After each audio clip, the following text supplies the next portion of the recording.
All right, welcome to the BS session. It's Thursday night, man. We're here to party. How about you guys? Gonna send it to my ghost buddy up there, Mr. Jerry Supe, big sexy man. What's up? I'm sporting the ghost stuff tonight. I left my Oingo Boingo shirt in the trash can. Sorry, so I had to put this on. But Eh, yeah, I'm doing not good, everybody man. has good taste. I'm sorry. Oh, Yeah, you okay. were the one person that bought an Oingo Boingo shirt and it's in the trash. But I had the former members of Wongo Bongo shirt. all right, whatever. Yeah, okay. I'll wear that Anyway, next week. back Back to to real music. yeah, real music. How's We're not everything? How even you doing talking tonight? music. Yeah, Mark telling me that I'm number one right now. What's up, dude? Nothing, man. What? Well, you could say what show we're doing, man. What are we doing? Introduce everybody. You're the master of ceremonies, man. Yeah, we are geeking out tonight. Well, I'm like, we haven't done a total geek show in a while. So what we're gonna do tonight is we're gonna talk about our favorite TV shows, movies, cartoons, porn, whatever you want that have Porn? robots in I, it. th- I think I left that And, category out. and there are some robots That's in my porn, top believe it 10. or not. But Oh shit! I could have picked fucking heavy metal. Do toys count? Oh shit! yeah, yeah, it should be kind of interesting, kind of dorky, but what the fuck, you know? It's cool to dork out every now and then. I got a bunch of robots that were an itty bitty titty gangbang. Ooh. So There yeah, you go. robots, cyborgs, animated robots, whatever had a robot in it. We're going to talk about. Debbie what's does our Dallas. favorite. Oh wait, I don't know. But anyway, let's introduce our guest, man. First of all, wearing a Halloween 2 shirt. Fucking great fucking movie. Joseph Staub, man, how you doing? Doing good. Yeah, I wore my Halloween 2 shirt because everyone always accuses Dick Warlock as playing Michael Myers if he was a robot. So I had to be on theme here. So yeah, Interesting. I'm excited. Great topic. A lot of fun things we don't normally get to talk about. So I'm excited. I can't remember. We were talking about that. I think me and you were. Was it you that came up with the idea first, or was it me? I can't remember. You did. You Did I? Okay. And then Yeah, I jumped Joseph, on like, we were oh yeah, chat- we definitely yeah. got to do that. Okay, yeah, we were chatting one day about it, so that'd be a good show. So I'm like, screw it, let's do it. Anyway, our second guest, man. You know what? I gotta give your team props, Andy. First of all, Andy Rodriguez. First of all, how you doing, man? Mr. Robot? Hey guys, I'm doing all right. I'm doing all right. Your team, your Astros, started out stinking up the league. I mean, they were like the worst team in the league, and then Yeah. I knew they'd come back, but I didn't think they'd come back that good. But yeah, There were 10 games out in middle June. And then the Yeah. Dodgers Last gave them place. Jason Hayward. No, I'm joking. Basically the Astros and the Orioles kind of swapped because the Orioles were lighting it up the first half and then kind of fell off in the second half. The Astros did the opposite, and we And both are in the that's when- playoffs. So And that's when the Astros swept the Orioles. it was. That's when the downfall started. That's when we started going up. It was Yep. that weekend. It was. Because my nephew was saying, dude, there's no way that my nephew was saying, I hope we take one game in the series. And I felt the same way too, because the Orioles were flying high, strong young team. And I think it was a 3 or a 4 game series. Joseph, was I think it it was a 3 or 4 game. It was a 4 game sweep. I think it was a 4-game. Yeah. And that was the start of everything from there on. And the way that our rotation has started, none of them were even part of the rotation starting in June. Everything switched because everyone was either on the IR or went back to the minors, and we brought 2 rookies that never pitched in Major League Baseball before, and they just took off. You have you luck guys with still that. got do you guys still got? Oh fuck, what's his name? He's been pitching forever. Verlander? Verlander, you still got him?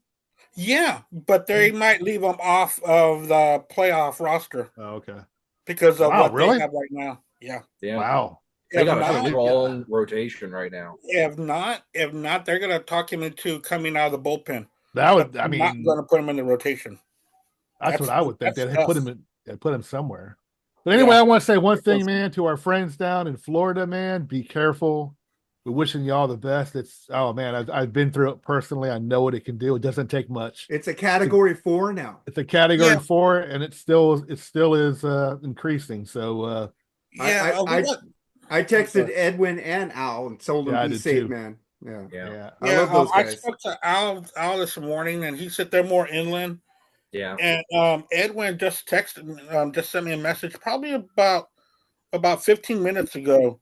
He said that this is coming from Edwin at probably about 7:55. He said pretty much most of it has passed us already, and where he's located is inland, so it didn't hit them too hard.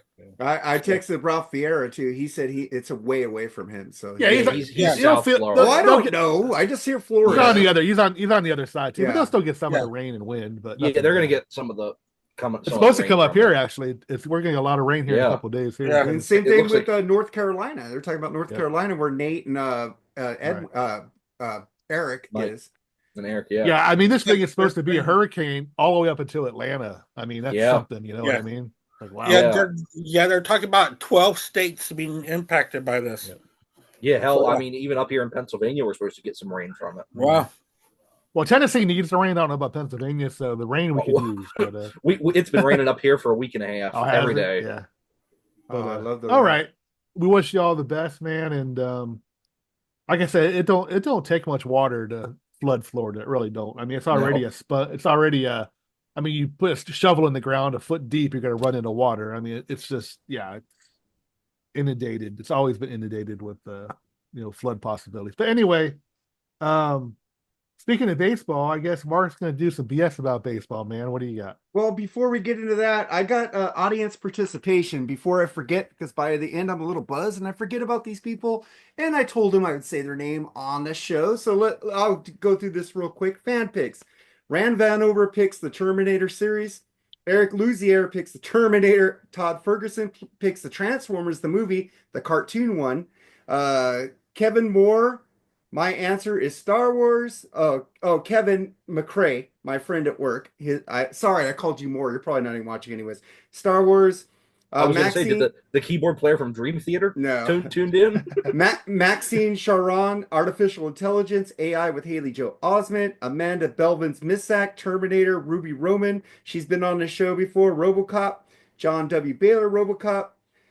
Carrie Dale Thompson, Transformers, the movie. I was the design release engineer for the Camaro Bumblebee. Yes, it was my car that saved the world. That was a badass car. A badass car. But hey, Carrie, man, we need to get you on this show. You know shit about stuff, man. That's awesome. Adam Davis, Chopping Mall. I guess that was a horror movie. I looked it up. I never heard of it. Great movie. Great B movie. Awesome. And Robert Hay, Bob Hayes, been on the show before. He picked two movies. I said, dude, pick one. Can you read? You know, I'm just fucking with him. But he each went to Bill and Ted, Evil Bill and Ted from Bogus Journey. Kevin, I can't say your name, dude. I'm sorry. Adder Jaska, The Lubricator. I think that was a takeoff of what's his name, Diddy, and the Terminator. I thought that was funny. And we got my friend at work, Rebecca Sarion, Universal Soldier. Jamie or Jaime Davis Cyborg from back in the day from the Transformer movies. Steph Holgate, Terminator 1 and 2. Christopher A. Schilling, Runaway with Gene Simmons. Mark Fontaine, Gigantor. Dina Johns, Terminator. Donatello, Bicentennial Man. Naomi M. Lord, Ghost in the Shell. And a shout out to Naomi. She shares Freeform. She shares BS. Does a lot. Cool we girl. love you. I'm trying to get her on the show. She was on an after show. She was kind of into dark to test her out. But we need to get her on the show. She's kind of shy. We need to get her out of Rochelle because she fucking rules. So that was the guest picks. Now we BS about baseball. Question. Clarification here, because I thought we clarified this, but it sounds like it's still being confused. We were picking actual characters, right? Not the movies. Yes, characters. Yeah. Characters. I put the characters and the movie it's from. So okay. So people know. I was gonna say with all the guest picks plus the way you titled the episode on the advertising, it made me think that you were picking the movies, but I thought we were picking the characters. It's fine. The characters. I got characters. Okay. So I got characters and the movies. Wrong. Okay. But I got something to say. I'm a huge Dodger fan, as Andy was wearing his Houston hat, and we got a little beef there, but that's over a long time. Nah, we don't have I just got to say something. I was watching the first game of the Padres-Dodgers series, man, and they looked terrible, and it fucking sucked. We had two men on, nobody out. Fucking Rojas, fucking Dave Roberts took the bunt off with Ohtani coming up. I don't know what the fuck he was thinking of. I was amazed and disgusted at the same time. It was fucking awesome to see a triple play. It was a crazy play. It was a crazy play. Fucking Manny Machado started it. Fuck you, Manny Machado. You could fuck the fuck off. I hate you.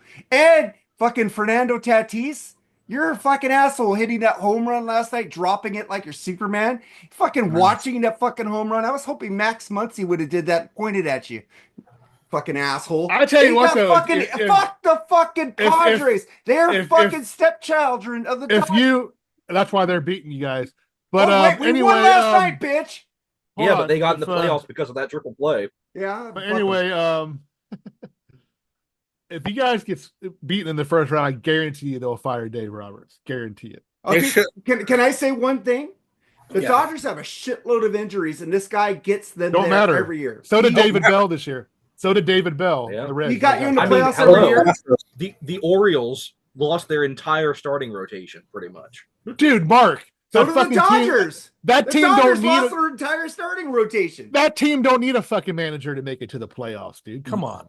Dude, they don't have pitching right now. There's no Kershaw. Bueller's a shell of himself. Fucking Bobby Miller's shit and back down in the fucking minors. There ain't no fucking, we got fucking Flaherty at least. Fuck, I think that's the only good one we have besides Knack, and then Knack got beat up in that first game. So I don't fucking know who the fuck's gonna pitch, man. I'll tell you what. I tell you who's been a tough team to lay down the stretch is fucking Milwaukee, dude. I would look out for them. Oh my god, dude, Milwaukee's been great all year. Hey, but Mark, I'm just gonna say this. I've been saying this even before we became good friends and before I met you. Dave Roberts is not the right coach for that team. This team has way too much talent to be playing the way they are and to have the kind of their seasons ending the way they can't control the fucking starting pitching. They're hitting a shit ton. They can't pitch. The bullpen is shit. Well, explain the last couple of years. So they had no starting pitching last year either in the playoffs. They were all hurt and gone. And figure something out as an organization. It's the training. Like everybody else either does. the pitching coach or the trainers are fucking up, like the 49ers. I think there's bad fucking physical therapy there, dude. There's something wrong with these teams that have major. The Dodgers have the most injuries for the last 5 years of any team. I need to see proof of that. There's a stat. It's in a Dodger group because a lot of Dodger fans talk shit. I don't know, man. I know the Reds aren't too popular, but man, every year they get fucking half their lineup. Okay, David Bell has not made the playoffs once. Maybe once. Yeah. But what I'm saying is, you can't compare David Bell. You guys have a great line. You got that fucking. That's the problem. We have a great team and a young team, but they're not doing shit with it. That's why I bet Dave Roberts will get you to the playoffs. If he gets fired, get there. If he gets fired, actually, the rumor is that Barry Larkin's going to get the job. I don't know about that. He's never been a manager before, but he is loved in Cincinnati. Well, that'd be like a Bill Russell coaching managing the Dodgers. It didn't work. I'm not sold on that, but we don't know how good a coach is until they try. That's true. Dusty Baker was a great coach, man. True. I hate the fucker. I love the fucker, but I hate him and hate him. I hate him and love him at the same time. Okay, it's like he won a World Series. Cleveland. Look at the Cleveland Guardians. Did we pick them to finish last when we did our baseball show at the beginning of the year? There was no way that they were going to take place of Terry Francona, and who took his spot? It was another baseball player. That's true. Somebody help me out here. Good point. I don't know. Oh man, it was someone that you're like, really? He's a coach now? I remember us talking about that. It was somebody from the Cubs, I think, wasn't it? Or no. I'm going to have to look that up. But he made they are a strong team, and they won the Central with ease. Well, but the Central is also strong, too, because the Royals were strong, the Twins, the Tigers. Those were four strong teams. But you also got the Diamondbacks and the Padres against the Dodgers. It's the Reds did the Guardians or Indians, whatever they're called, bad the other night. The guy was pitching a perfect game, and a guy laid down a bunt. Andy, the Guardians' manager is Stephen Vogt. Stephen Vogt, yeah, VOGT, right? Yep. He was a DH for the Oakland A's, and he was a DH and a hired bat every year. So we're like, wait a minute, he's going to be the manager. He's going to take over Terry Francona. Really? It's usually, Gabe Kapler was a good coach. No, he wasn't. Yeah, he was. He won a couple World Series with the Giants. He got the Giants to the fucking playoffs once and lost to the Dodgers in a wild card. I thought he won with the Giants. Maybe No, I'm he didn't mistaken. win. No, Well, your guy, you're Joey talking about Cora the was the Texas decent Rangers. manager. Bruce Bochy Oh. was the manager Yeah. of the Giants. Yeah, Man, the Rangers and he won with suck. the Rangers last year. I'll tell That's you. what I'm thinking. Bochy. That's what I'm thinking. I'll tell you what Bochy. is something that it's really interesting that I noticed, and I was looking to see if like people were talking about this.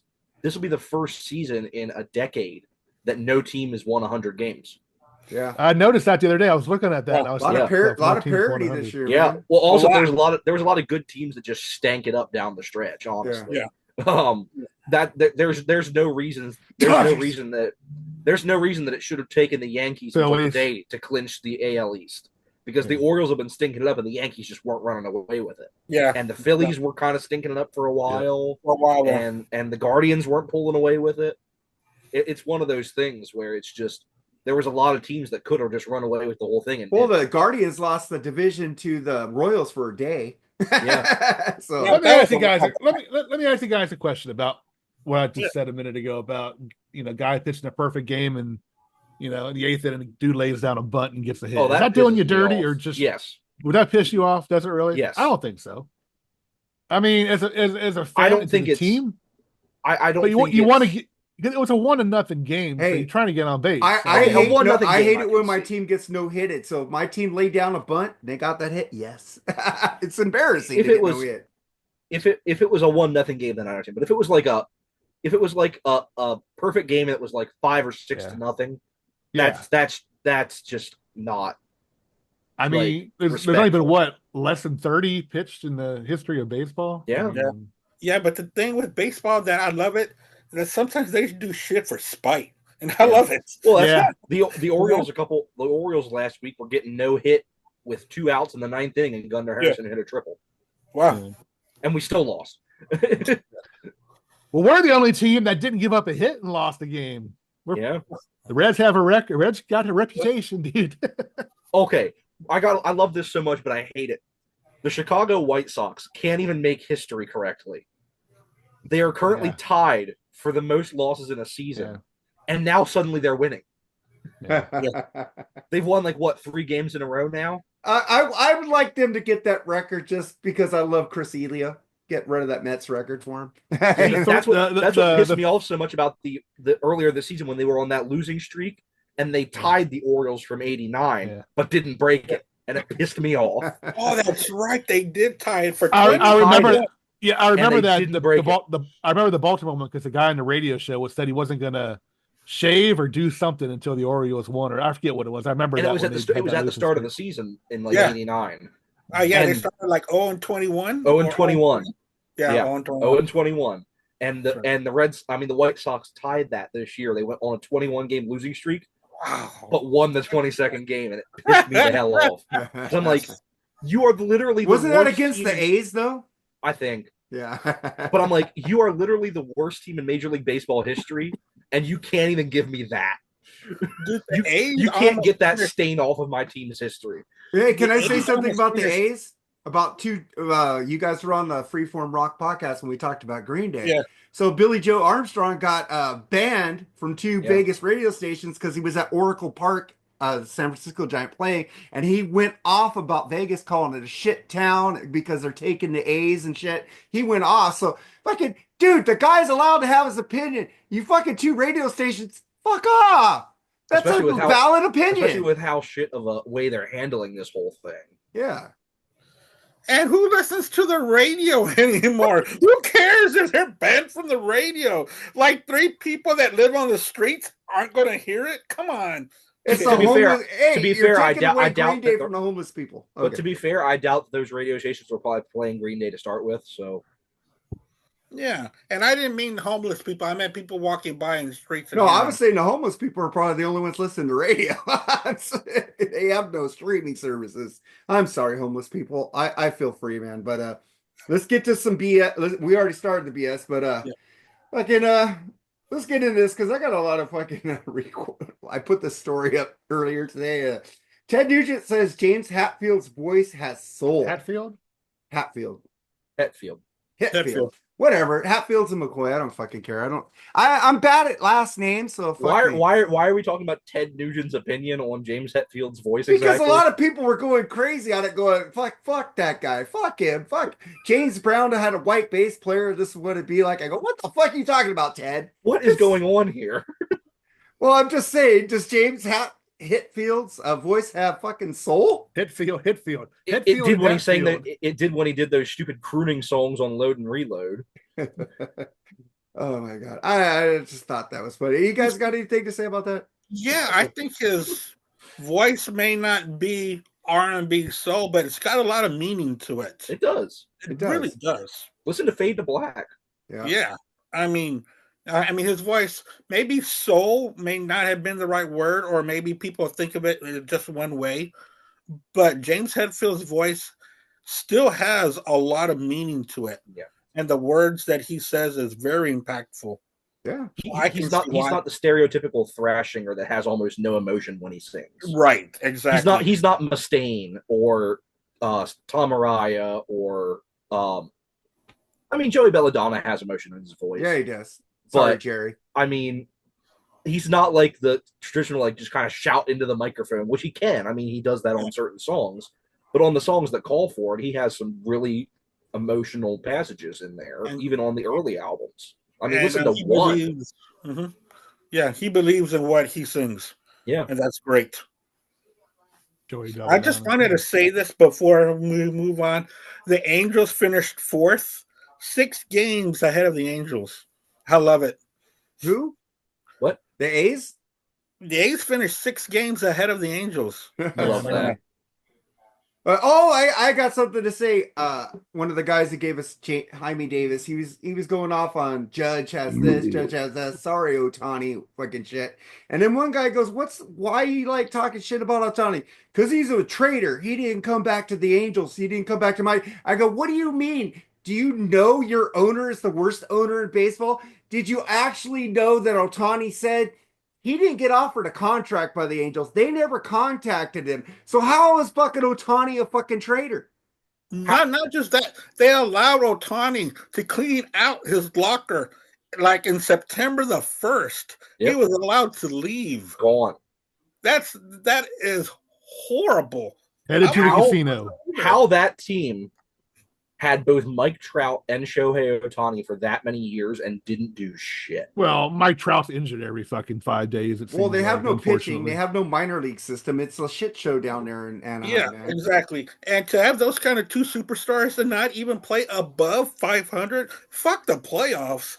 They didn't even have winning seasons. Ohtani's all happy. He says, I'm going to the playoffs. He's like, I've never been there.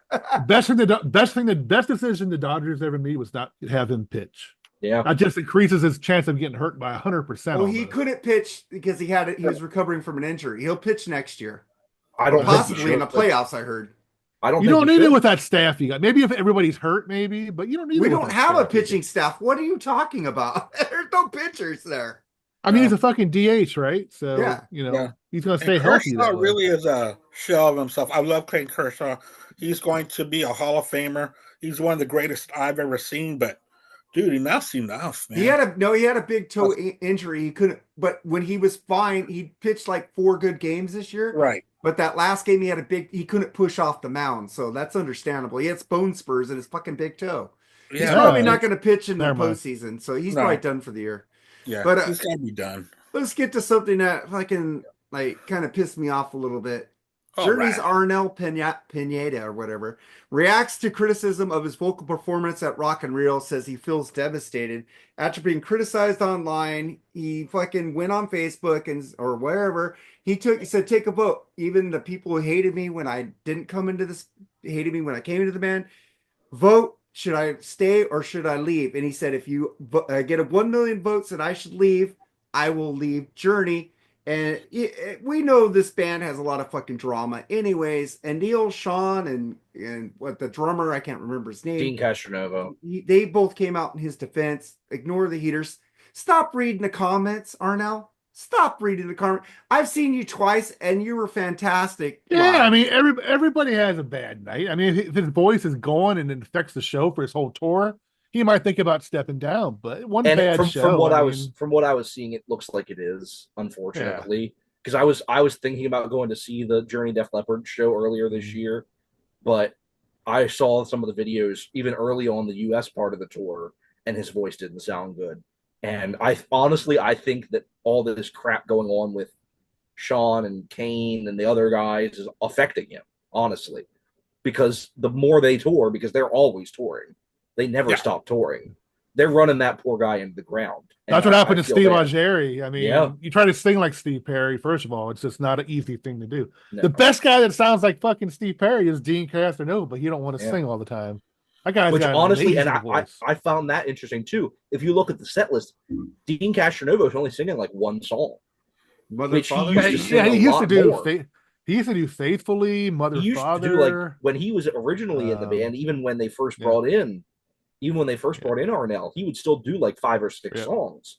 He's only doing like one because I don't think they're doing Mother, Father anymore.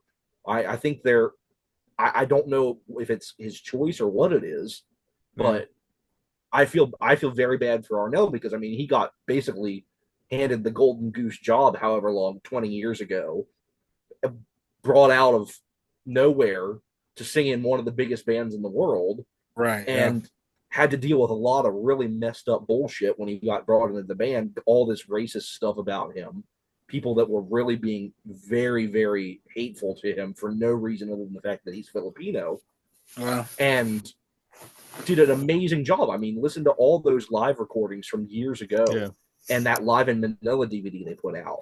And even that was his first gig, wasn't it? That was his first tour with him.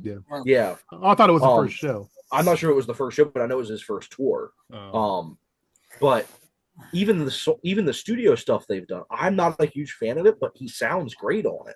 Oh, I love that last album. And he's always come across as a very humble guy, so it don't surprise me he's saying that. So because I mean, even Steve Perry's to come out and talk about how much he loves him. Like when they did the Rock and Roll Hall of Fame thing, he's like, I want Arnel to be up there singing. I want him to sing those songs because I can't do it anymore. And he can. And when I saw them live in 2018, I thought he was great. But it, unfortunately, whether it's just his voice is going out or it's too much touring or whatever it is, I think he's getting negatively affected by it. And it seems like he's taken it to heart a little bit, and I feel bad that he is. Well, the vote came out that everybody wanted him to stay, and he feels humbled. Of course, by that. Yeah, but still, the first thing you do is don't ask the fans. Yeah. He said he wasn't asking for it to give attention. He really wanted to know. So. Oh yeah, I know, but still, people are fucking assholes. They are. Stop reading the comments. Stop. Yeah. The same thing as asking for a vote of what do you think I should do with my career? Come on, man. That was a bad move. Well, I think it hurt him. I think it hurt his feelings a lot. Well, I mean, understandably, because I mean, think about it. 20 years ago, he was just some guy. He was homeless. He was just he was a homeless guy in the Philippines, and got an audition to join one of the biggest bands in the world. Has been doing a great job ever since. Neil saw him on YouTube and like called him up. Wow. And I mean, I would be very, if I was in that position, I would be very much like, no, this like it would be a lot to wrap your head around. And I'm sure, honestly, to this day, he still has doubts like, whoa, why am I here?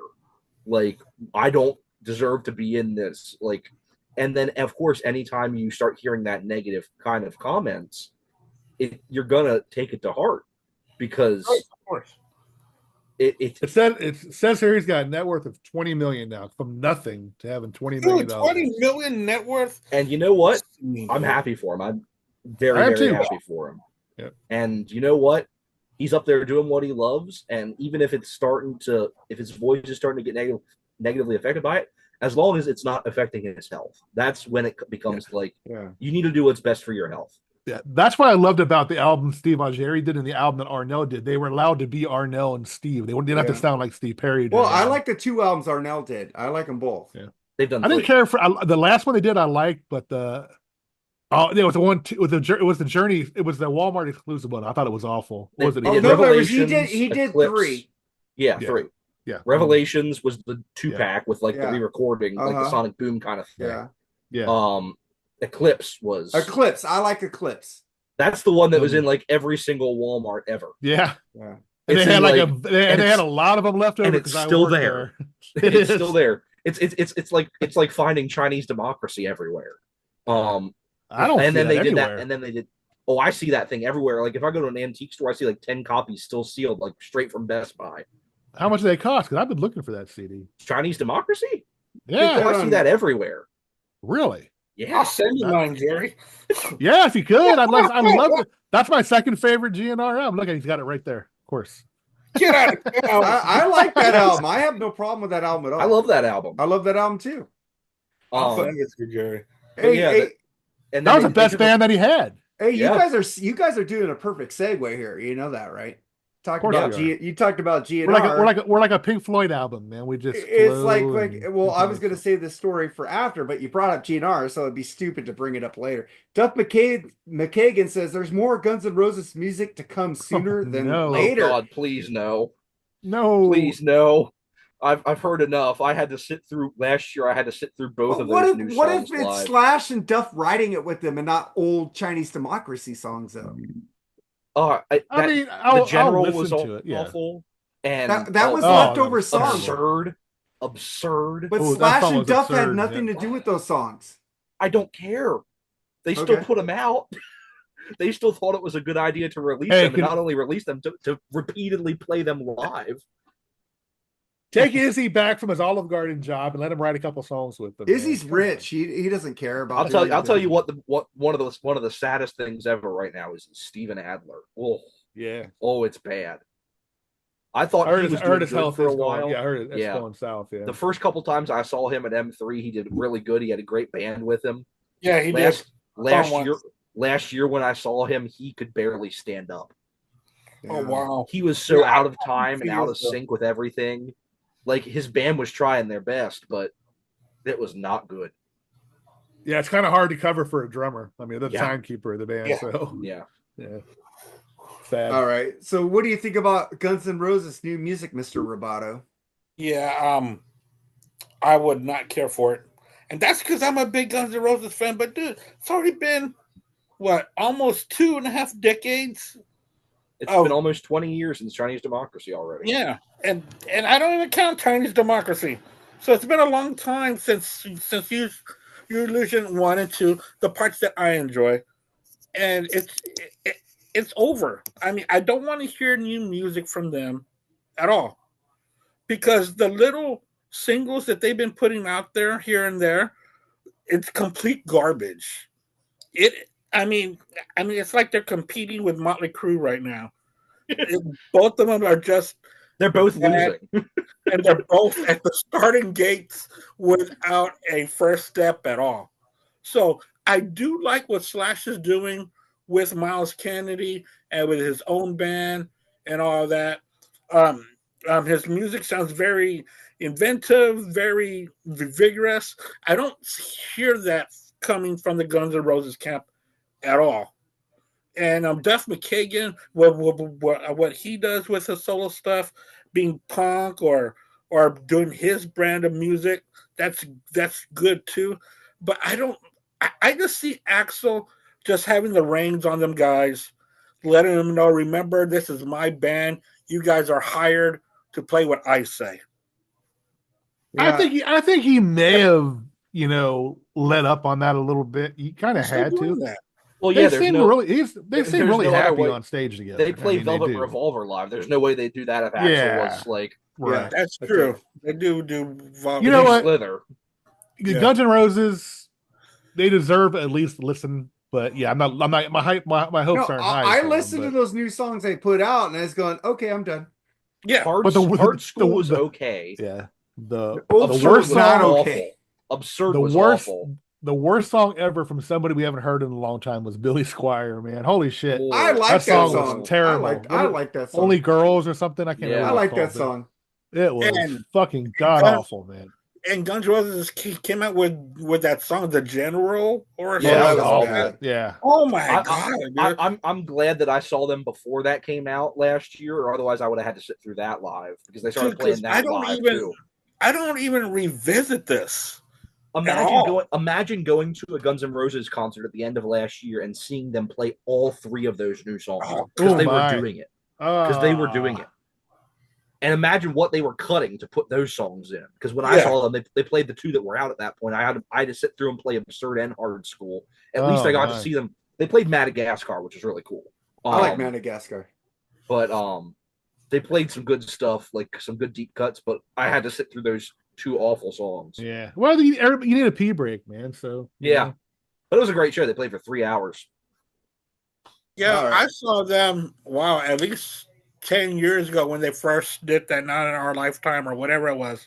Yeah, 2016. They were fantastic. They played for 3 hours. And they played everything I could possibly dream of. Yeah. When I saw them in 2021, I was a little disappointed because it was the first night of the tour. Yeah. And they cut a bunch of stuff. They only played for like 2. When I saw them in 2021, they only played for like 2 hours, and they cut a bunch of songs from the end of the set list. They didn't play a lot of the stuff you'd want to hear them play. But then this past time, they played for 3 full hours and played like 30 songs and did a really great show. Yeah. Yeah, I just didn't like the opener we got. Ugh. We got Skrillex. Was really weird. We got. I don't even know what that is. It just sounds couldn't tell you. I couldn't tell you a song they sang. That's what I said. That name. It's not a they. It's a dubstep guy. It's just a DJ. It's a DJ. Yeah, a DJ. The first time I saw them in 2021, it was Mammoth WVH, which was great. Oh wow, I got to see Mammoth rules. I've seen him twice. I've seen them 3 times already. Nice. And then last time I was pissed last year because it was the Pretenders and Chrissy Hynde sucked. Yeah, she should retire. Yeah, it was bad. I like some of their songs, but it was I bad. love the Pretenders. I've seen them live about 2016, and I thought she sounded pretty good then.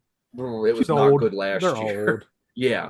Like I like a lot of their songs, but it was not good. And like the crowd was not into it because imagine the Pretenders going into Guns N' Roses. It's not the same crowd. That's a bad combo. That's a bad combo at all. But Mammoth, like people were the crowd was really into that when I saw that. That's right. They had different openers, didn't they? For like different parts of the. For last year, they had a couple. Yeah, just Carrie Underwood. Carrie Underwood, right? Yeah. I think who else was it that opened to some of the shows that I was hoping I'd see, but I can't remember who it was. But we got the Pretenders. I'm sure Joan Jett was there. She's opened up for everybody. I think it was Cheap Trick. Oh, nice. Ooh. I think it might have been Cheap Trick. I don't know. But let's get into something we talked about last week about RL Speedwagon retiring. Gary Richrath's son came out and took the shit out of Kevin Cronin. He did. Oh, fuck. It says he blames Kevin Cronin, a singer with a God complex. This is such petty, pathetic way to go out. The fans deserve to have a proper run of farewell shows. Bruce deserved a proper run of farewell shows. Perhaps Alan or Neil would have liked to have had the opportunity to pop back in and send the band off that they founded. Eric continued, it could have ended like they all could have been really proud of. Instead, it is going to be in like this. A lead singer with a God complex has decreed that his opinion is the consensus opinion and that he's going to take his ball and go home. Can't wait to see the announcement of new musical endeavor, the Kevin Cronin Experience, featuring Kevin Cronin, all Kevin, all the time, embarking on a Just Kevin tour in 2025. It didn't have to end this way. He lastly added, who wants to go on this first? I'll take does it surprise anybody? Actually, it surprises me because I never heard one thing about that band infighting. Have you? I've never heard a single thing. Why do you think Richrath left? Because he was drunk and they fired him. Okay, he's a drunk. But that surprised me when I heard that. I'm like, really? I mean, I never heard one bad thing said. Them feuding in the band. I did not know. Especially Bruce and Kevin, they seemed like they were simpatico, Yeah, they seemed really. They seemed really good. I've seen them lots of times on stage playing around with each other. I don't know what the fuck they're arguing about. I have no fucking idea. Well, I'm hoping, I'm hoping they can just mend their fences and do one more tour. That's what I'm hoping for. I would like to see Alan Grasser come up there. I'd like to see Neil. He won't come back. He won't. Maybe in his hometown of Vegas. I think he lives in Vegas now. I think, but maybe there. Doesn't he run like restaurant or something? He's a big family guy. They're really good friends. I mean, with the band. So I honestly, I would not be surprised if next year we see Kevin Cronin going on tour with Dave and Brian. Possibly, without yeah. Bruce. Yeah, but not calling it Ario Speedwagon. Call it the Kevin Cronin experience. Exactly. That'd be funny as hell, actually. Be like, well, he was right. Gary Richrath's son was right, you know. Oh, Kevin Cronin of Ario Speedwagon plays Ario Speedwagon. That I would not be surprised. I honestly Very wouldn't. possible. Because I mean, that's what everyone would go to see is Kevin Cronin. All right, I got a couple more stories here. Last size full size Kmart to close in the U.S. Well, I mean, the world is going to be nothing but Amazon and Walmart here in a few years anyway. It's so sad. No more blue light specials. I remember blue light special. Things. I remember my grandma taking me to that fucking cafe for lunch all the time. Oh, it was amazing. Man. And then they got a little Caesars in there later. That was cool. I mean, I'm sure that probably contributed to my rheumatoid arthritis and fucking, eating that shit all the time. But damn, it was a good time. So, I bought my Xanadu vinyl from there at that time. I go eat lunch there and I go swimming in the Ohio River. So it's amazing I'm still alive, actually. But, hell, our Kmart closed up here like 20 years ago. Ours did about 6 or 7 years ago. We had one. Why is Target still open? God damn, they have nothing there. Rich people. They only go into cities where there's a certain population. I'm just saying, Walmart. The people in Walmart are assholes, but they at least have stock. Target has shit. But nothing in there. Target's where Fuck you. Target's where all the. I said Walmart has stock. You said the people in Walmart. The people who shop there. Oh, okay. Well, that's true. Not the employees. Employees are very nice. Thank you. Well, no, a lot of them fucking suck. I hear this. I don't care. Dude, a lot of them are in their pajamas shopping with fucking slippers on. Target exists for rich white people who want to act like they're too good to go to Walmart. And they're greatly sponsored by like all these people from HGTV. Mm-hmm. I mean, they got a lot of like. Why do you think they all have Starbucks in them? Yeah, who's that little hot girl who does that Chicago rehab? What's her name? Real pretty. Woman. I know who you're talking about. Short. Real hot. I think she's fucking gorgeous. Allison Victoria. Right? Allison Victoria. Yeah. Yeah. I mean, they have all these like those two brother dudes. I mean, they have a lot of high end. I guess they are high end. But I'll tell you, I just saw somebody post on. I was responding to somebody's post on Twitter. They were talking about like a lot of Targets, brothers, right? Yeah, a lot of Targets are starting to get rid of their like physical media sections. Yeah. And that pisses me off because when I first started collecting DVDs and stuff like 10 years ago, Target was the best for it.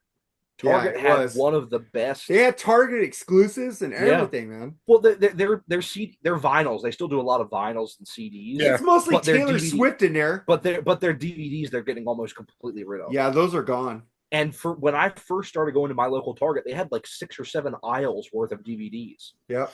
Now they don't have I don't even think they have a full aisle anymore. And it's sad that Walmart has a better DVD section than Target does. Actually, every time I go to my electronics area, the DVD shelf's not exactly full. It depends where you're at. I think they're like. But he got a bunch of Taylor Swift vinyl.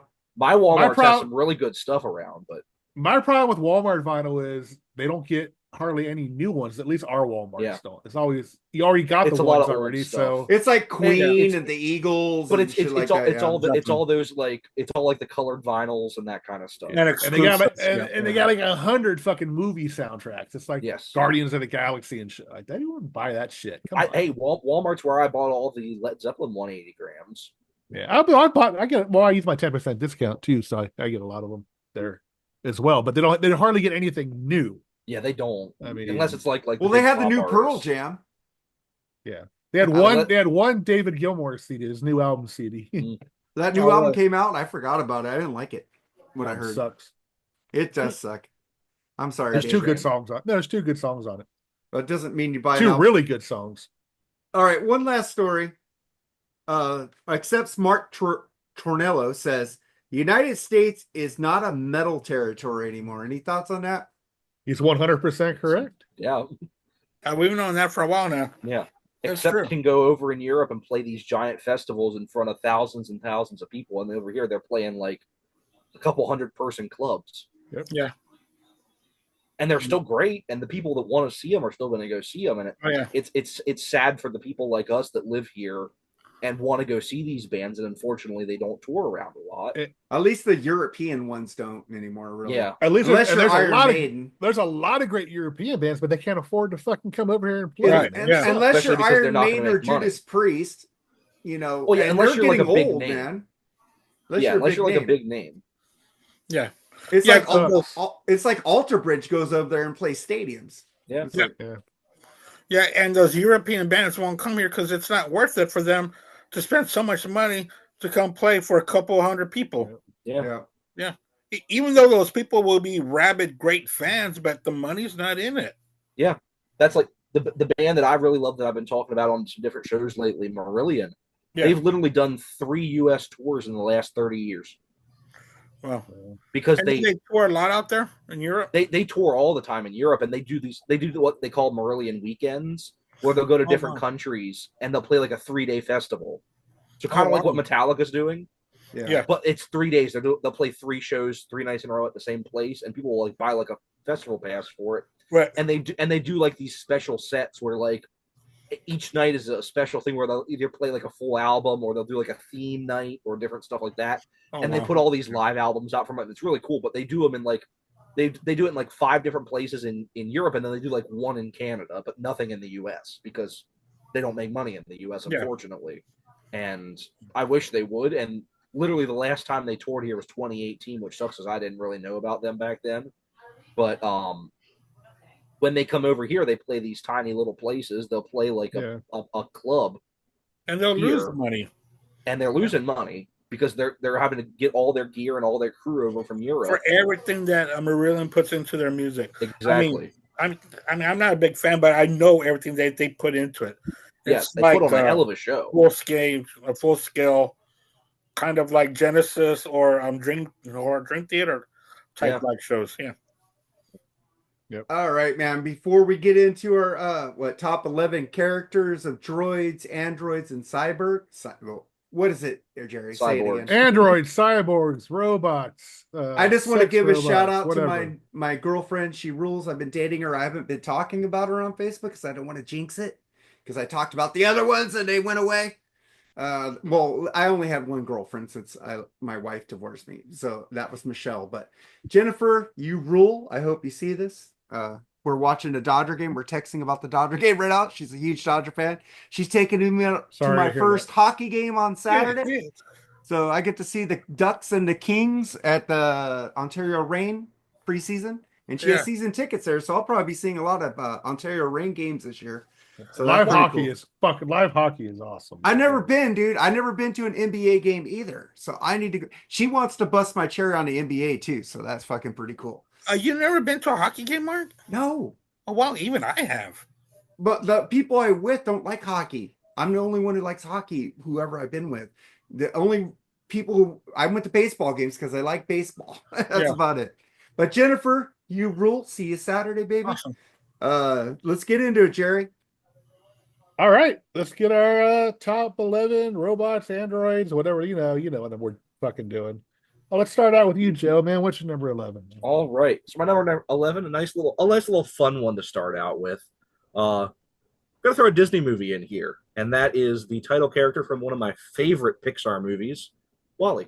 Oh, I love WALL-E. Oh, that's a good one. I named my cat WALL-E. So after that, yeah, I love great movie. I mean, really, it's weird getting so emotional over this little robot that like spends the first third of the movie just wandering around a desolate planet by himself, and it's a funny little kind of little bits at the beginning, but then they go on this really kind of emotional journey, and it's a great movie. All the characters in it are really great. There's an evil spaceship that's trying to take over and all this great stuff in it, but for it, it's the only Disney movie to be in the Criterion Collection. They actually put out a Criterion release of it. So no, it's a very good movie.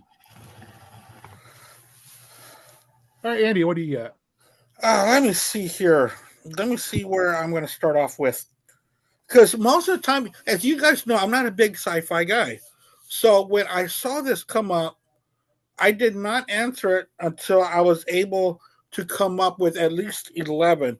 And I was surprised myself with what I came up with. But I'm also a big a big fan of cartoons as well.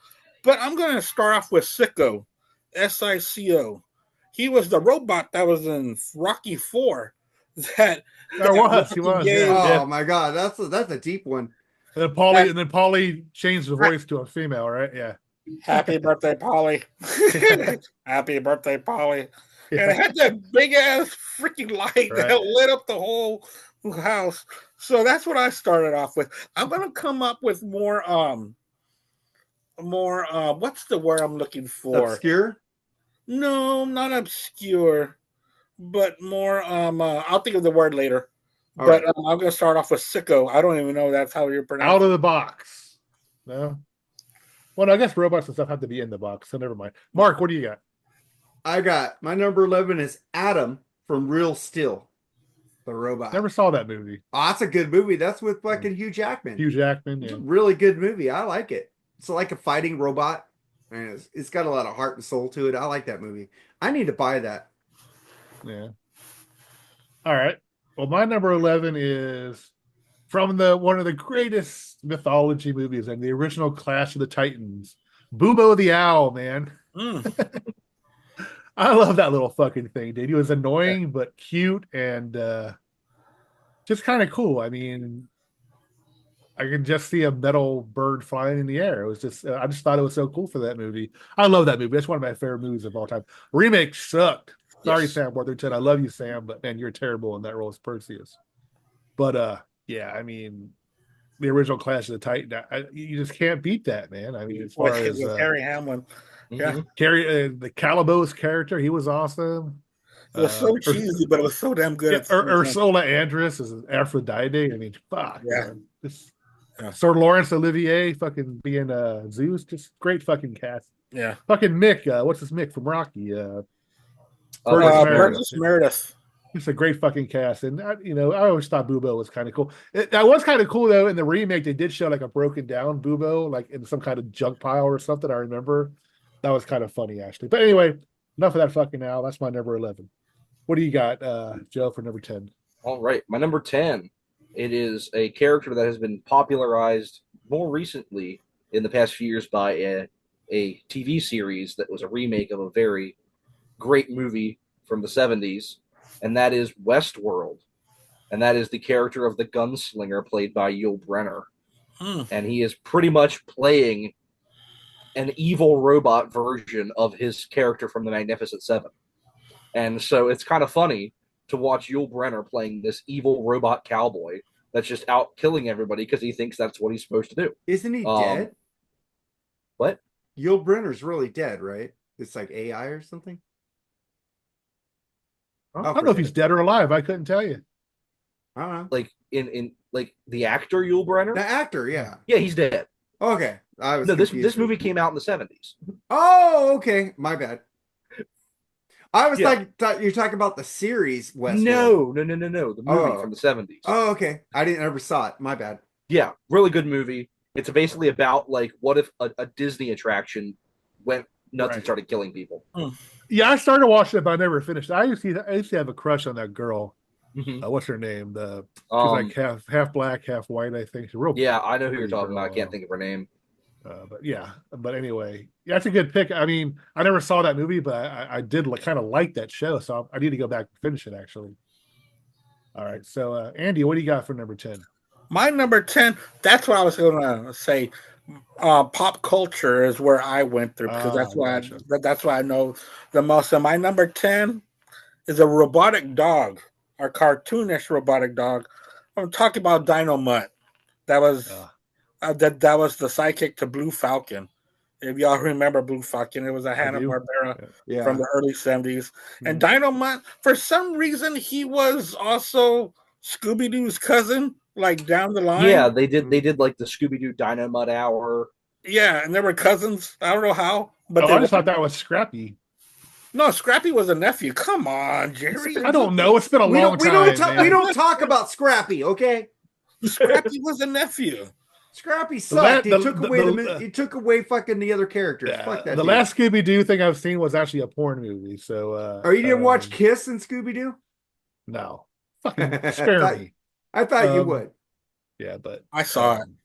Also saw Axl Rose on Scooby Doo. Oh God, but, that's more appropriate. I'm going with Dynamite. Okay. And my number 10. All right, Mark, what do you got? I got Cyborg from the Justice League. I like Cyborg. Any in the comic book and movies, television series. They had him in a thing with what's that dude's Brendan Fraser. They had a thing on HBO, that series where Cyborg was in there. I thought that was pretty cool too. Fucking love Cyborg. I don't care what he's in. I even like the one in the Justice League, the movie version, the good version, not the Josh Whedon version. Yeah. So Cyborg. Cool. All right, my number 10 is actually there's two of them. I'm gonna cheat a little bit, but they're both cool as fuck. The movie Interstellar, Tars and Case. Have you ever seen Interstellar? Yep. Those two robots were cool. They were smirky and kind of asshole-ish and sound-offish, but they're really helpful at the same time. They kind of had like a weird sense of humor. They're like these little square things, like with arms, and they were just cool. They were just weird looking, but they were really cool, I thought. I really liked Interstellar. People like shit in that movie, but I thought it was kind of cool. I especially love the ending when he finally goes back and his mom's like, 40 or 50 years older. He was only gone for like a week or two or something like that. That's actually how time really works. I think it does, not like Star Trek where you can go anywhere and come back and it's the same day. Well, it's like the Queen song 39 off of Night of the Opera. Mm-hmm. But I thought it was a great movie. I thought those two robots were really cool.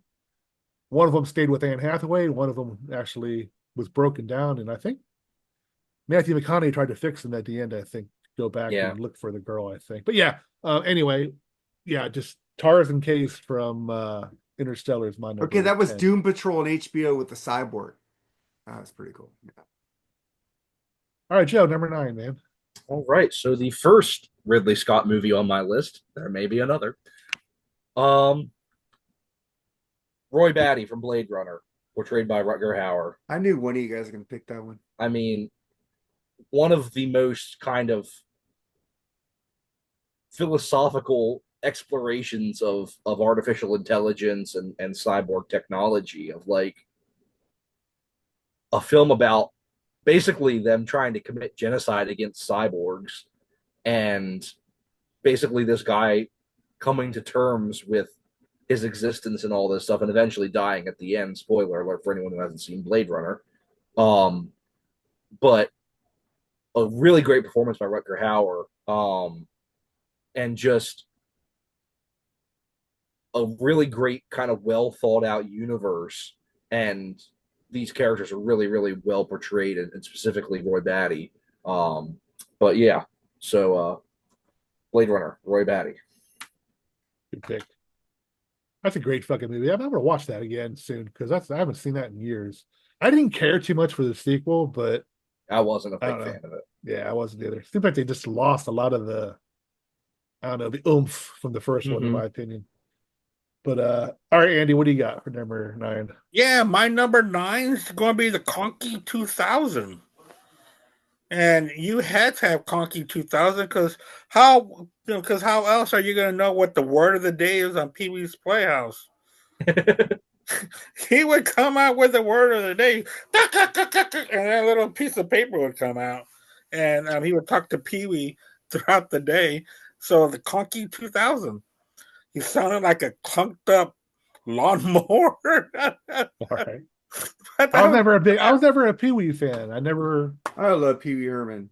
Not the show though. I like his movies. Dude, you didn't like the show? No, the show was too corny. I didn't like anything he did.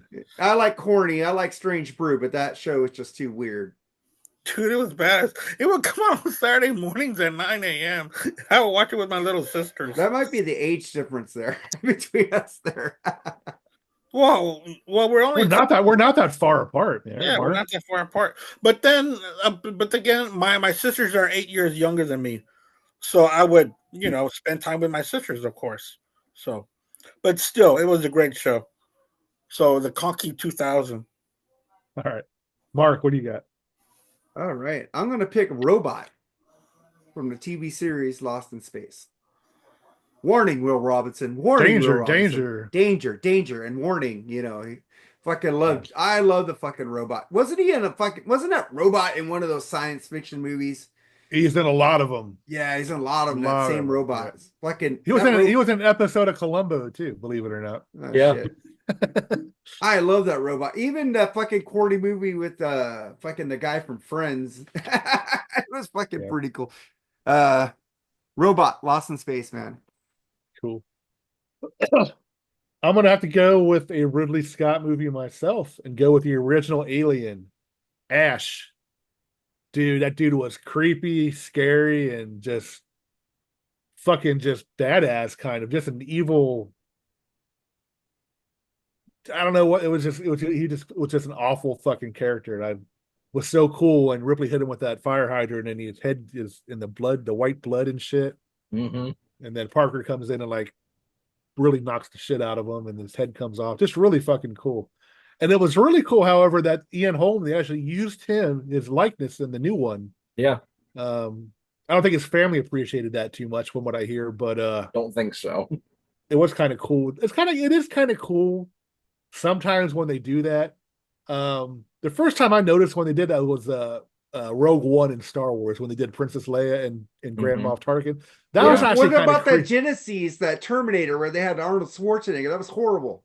Yeah. They didn't perfect it yet. But you could tell there were some scenes where it wasn't him. It looked like the actor actually playing it. And it did kind of look like that guy. But remember Genesis? I think that's the first movie where they tried that. Yeah, right? Yeah, it was. I don't know. I think no. I think Rogue One came out before Genesis. No, it didn't. You sure? Yeah, that Terminator Genesis is way before Rogue One. Oh. The one with Emilia Clarke. It was way before Rogue One, dude. Possibly. Yeah, because they perfected it better in Rogue One. That was the first time they tried it. Okay. And then they did a good job in Ant-Man with Michael Douglas. That was pretty cool too. Yeah. All right, but anyway, that's my number 9. Ian Holm's character in Ash from the first Alien movie. That movie may show up again. I mean, another movie in that franchise might show up. I know which one you're talking about. All right, number 8, Joe. All right, my number 8. RoboCop, portrayed by the great Peter Weller, gets absolutely demolished, blown to bits. They bring him back. Yeah. Great movie, and he does a great job portraying that. And like another one where you have to deal with kind of a cyborg or a robot, kind of dealing with what it means to exist in the way that they exist, especially with Murphy having to kind of deal with not really being a person anymore and just having all this programming that he has to deal with. And yeah, it's a really violent movie, but it has some really cool kind of like touching stuff going on, and it's a really great action movie, great performances. But yeah, RoboCop. Yeah, Red from that 70s show. He was a fucking asshole in that movie, dude. He was evil in that fucking movie, man. But yeah, that's a good pick. That might show up later on my list too, actually. Might show up on my list too. Anyway, Andy, what do you got, man?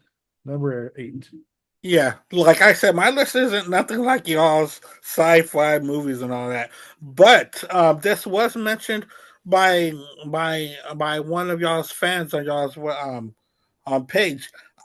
They're called Killbots from the Chopping Mall, and what that was, where there were like security guards. Yep. That went haywire and started killing these teenagers who decided to spend the night inside the mall.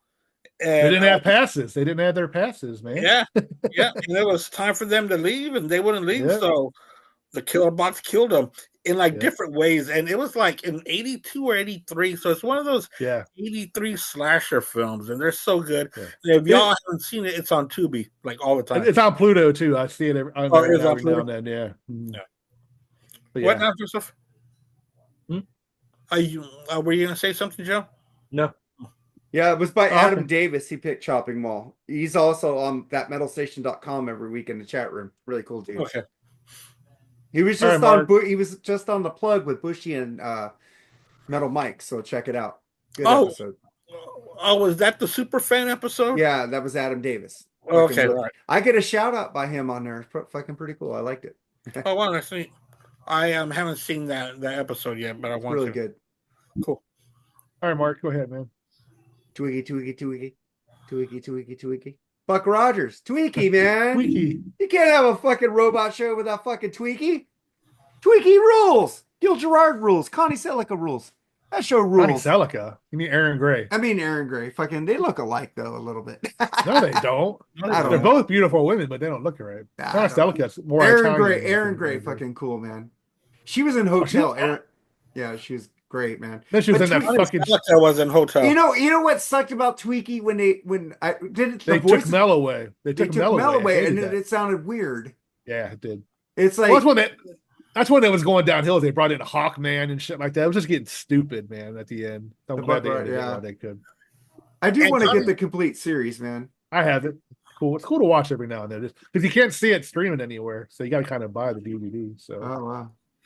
And Connie Selica was also in The Last American Hero, right? Yeah. Last American Hero. Yeah. I have all. She's I have all those DVDs somewhere over here. She's married to that really religious dude. They do a religious show. What's his name? He used to be at Entertainment Tonight, I think. John Tesh. John Tesh. Yeah, that's right. They are married. Oh, Mr. fucking Yanni. Yeah. John Tesh. New Age music. Yeah. And Aaron Gray was in Silver Spoons. Yep. All right, so it's my turn. Yep. All right, who do I got? I have from the great Disney movie The Black Hole. Ooh. Vincent, man. Good one. Vincent's awesome, dude. Vincent and Bob were both cool. Actually, Maximilian was probably the coolest one now that I think about it. But I don't know, Vincent was voiced by Roddy McDowall. I thought again, he was kind of a sarcastic asshole little robot, but it was, he was strong, powerful, smart, this and that, blah, blah, blah, blah, blah. He had humanity in him, which was kind of cool. And kind of shitty. The movie, I love the movie, but come on, it's cheesy. You actually see the strings, place they're floating through air. It's like, yeah. But that was supposed to be Disney's response to Star Wars, I think. And I think, actually, come to think about it, that was probably, they spent more money on that than they did the original Star Wars, from what I understand. But that was a classic movie back in the early days. Dude, I used to, they had the coolest fucking space blaster ever. It was like this grip with like 2 barrels. It was like so cool looking. I always wanted to have like a model of it, but I never could find it anywhere. But anyway, The Black Hole, Vincent. Joe, number 7. All right. My number 7, not from this particular movie, but this is the only one of the series I have on Blu-ray. Arnold Schwarzenegger as the Terminator. T-800, particularly from the first movie, but I don't have the first movie on Blu-ray, so I have to hold up this subpar sequel in my eyes. But yeah, I mean, what more iconic 80s character than Arnold Schwarzenegger as the Terminator in that, especially in that first movie? I mean, just an absolute monster, basically an unstoppable horror movie character in that first movie, much more than the action star that he become. Just a phenomenal performance, even when at the end it's just the exoskeleton after all the skin gets burned off. One of the baddest looking fucking robots ever. Amazing. And man, honestly, they did some great stop motion work with it. They did, yeah. There's some phenomenal, and especially even like the scenes when he's fixing his eye and everything. That's gnarly. Yeah. Well, if you look at it now, it's really bad, but not the far out shots where you can see the whole head, but close up shots of the eye when he's actually like fixing the eye, like digging it out and stuff. Right. Yeah. Oh, that's gnarly. But yeah, it was. You're right, man. That kicks ass. What, you got a dead cat in there, buddy? Fuck you, asshole. That was great. Yeah. Good pick. I'm sure that'll show up on a few more people. Oh, I'm sure. All right, Andy, what do you got, man? The best robot made in the world, Rosie from the Jetsons. That's a good one. I'm telling you, I'm not that sci-fi, so I have to pull out. I said cartoon, so yeah, it counts. I forgot about Gizmo too. All right. Who had the robot dog? What cartoon had a robot dog? A lot of them. Wasn't there robot one? Dog? Was Astro a robot? Yeah, I think. Yeah, Doctor Who. Doctor Who had a robot dog. Yep. Astro was a robot. You're right. No, Astro wasn't a robot. He wasn't. The dog. No. He was originally called Trowfast. Yeah. He was a dog, dude. Yeah, you're right. No, you're right. All right. Yeah. All right. So, Mark. Well, Mark probably, if other people don't pick this, Optimus Prime, Transformers, anything. He's one of the best. I'm not a Transformers guy. I'm a big Transformers guy. I love Optimus Prime. I love that voice. And I haven't seen Transformers 1 yet. We're going to go see that this weekend. I want to see that too. But Transformers, Optimus Prime. Yeah, I had the same pick, Optimus Prime from the Transformers. One thing about this movie, what's the one thing about this new Transformers movie that's not like the rest? Doesn't have the voice. Yeah, first in any cartoons, Chris Hemsworth, right? No, they got Chris Pratt. Chris Pratt. Okay, he did Mario. Maybe it is Hemsworth. It's one of the two. It could be. I think it's Hemsworth. You could be right, but yeah, I mean, he's done every movie, TV show Peter Cullen has, and this is the first one without his voice as Optimus Prime. It's kind of remarkable if you think about it. There's been a lot of Transformers shit out there. A lot of stuff. And it's been around since the early 80s. So I mean, the show came out in the early 80s, I think. I wonder if he was asked, or maybe he can't do it anymore, or I don't know. But I would have kept that streak going. It's kind of like the Undertaker's it's when they were created, so his voice hasn't matured yet. Maybe, I don't know. Well, they show at the end that he's starting to fight with Megatron. So yeah, I don't know. Yeah, but it's then when he becomes Optimus, he gets the powers, the transform and shit. Yeah. But yeah, I had the same exact pick, so got that one. There's all kinds you can pick for that movie. I mean, Megatron was cool. Actually, I didn't really care for Megatron in the movie. He was kind of I don't know, weird. I don't know. I don't like Starscream either. I like the cartoon versions of them better. But well, I'm really geeking out right here, guys. Sorry. Anyway, number 6, Joe. Well, my shirt may be Halloween 2, but Halloween 3 is on my list. The really creepy robots that Colonel Cochran has working for him. Again, played by Dick Warlock, who played Michael Myers in Halloween 2. Just some really creepy, super strength robots that pull people's heads off and gouge people's eyes in. And then, of course, at the end, the plot twist that the main girl ends up being a robot at the end and tries to kill Dan Chalice in the car at the end. And it's just some really cool, creepy robots that just don't talk, so they're just kind of standing there creepy and silent. And, of course, Colonel Cochran as a villain is just creepy as well. And that's the kind of person that all he has surrounding him is just robots. Yeah. Yeah, the movie was awful. Sorry. I love one of my favorites. One of my favorites. The other one that was worse. The other classic now. Yeah, the other one that was worse was the Paul Rudd one. But oh no, Halloween 5 was way worse. Yeah, Halloween, it was bad. Halloween 5 is with the weird mask and everything. And, ugh. Just have Paul Rudd in it, first of all. I mean, well, that's Halloween 6. That's what I'm talking about. One with Paul Rudd. Halloween 5 is way worse. That's the Hollywood one. That's a curse. The curse is Paul Rudd. Damn it! I always give him. 5 is Season of the Witch. No, I think I stopped watching after 4, and then I went to that's this one. Rob Zombie ones. Zombie ones. The first one. Yeah, the first Rob Zombie one was good. Yeah, I love the first 3. I love H2O when Jamie Lee Curtis comes. I like that one too. Oh yeah, and then I like both. I do like both Rob Zombie ones. And I do too. And I like the first one of the 2018 one. I like that. But I didn't like the sequels. Yeah. I didn't like how Michael Myers got a special power in that last one. Yeah. What happened there? Fucking that's weird. Yeah, he was living in a fucking sewage tunnel all the time. That was weird. Yeah, but he was able to take over somebody. Their mind. Well, I think it sounds like they had to kind of change what their idea was originally. Mm-hmm. The trilogy didn't end the way that they planned it to. It sounds like. Mm-hmm. I don't know.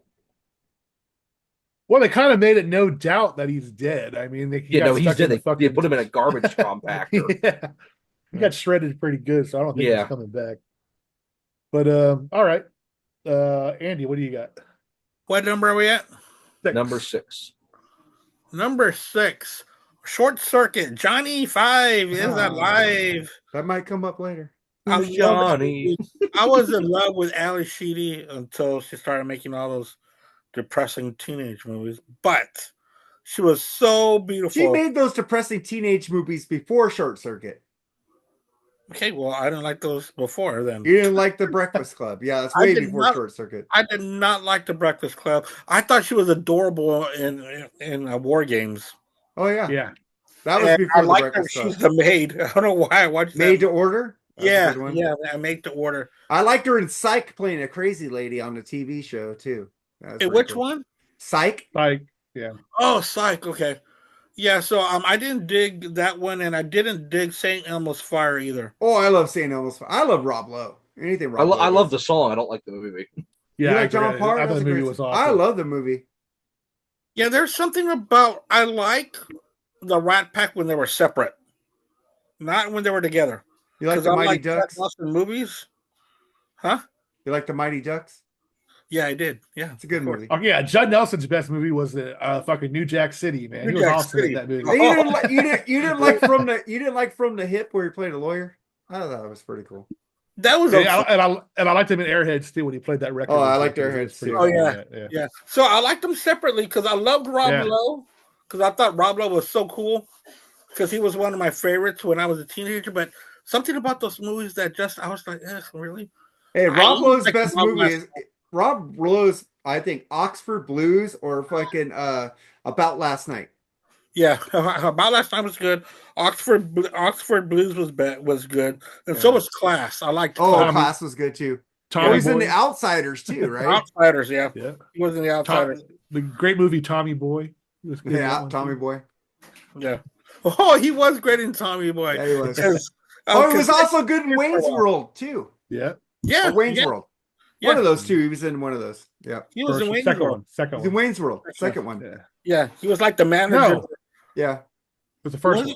Oh, the first one. Yeah, the first one. The second one was Christopher. The second one was Christopher Walken. Yeah, the second one was Christopher Walken. The first one. Yeah.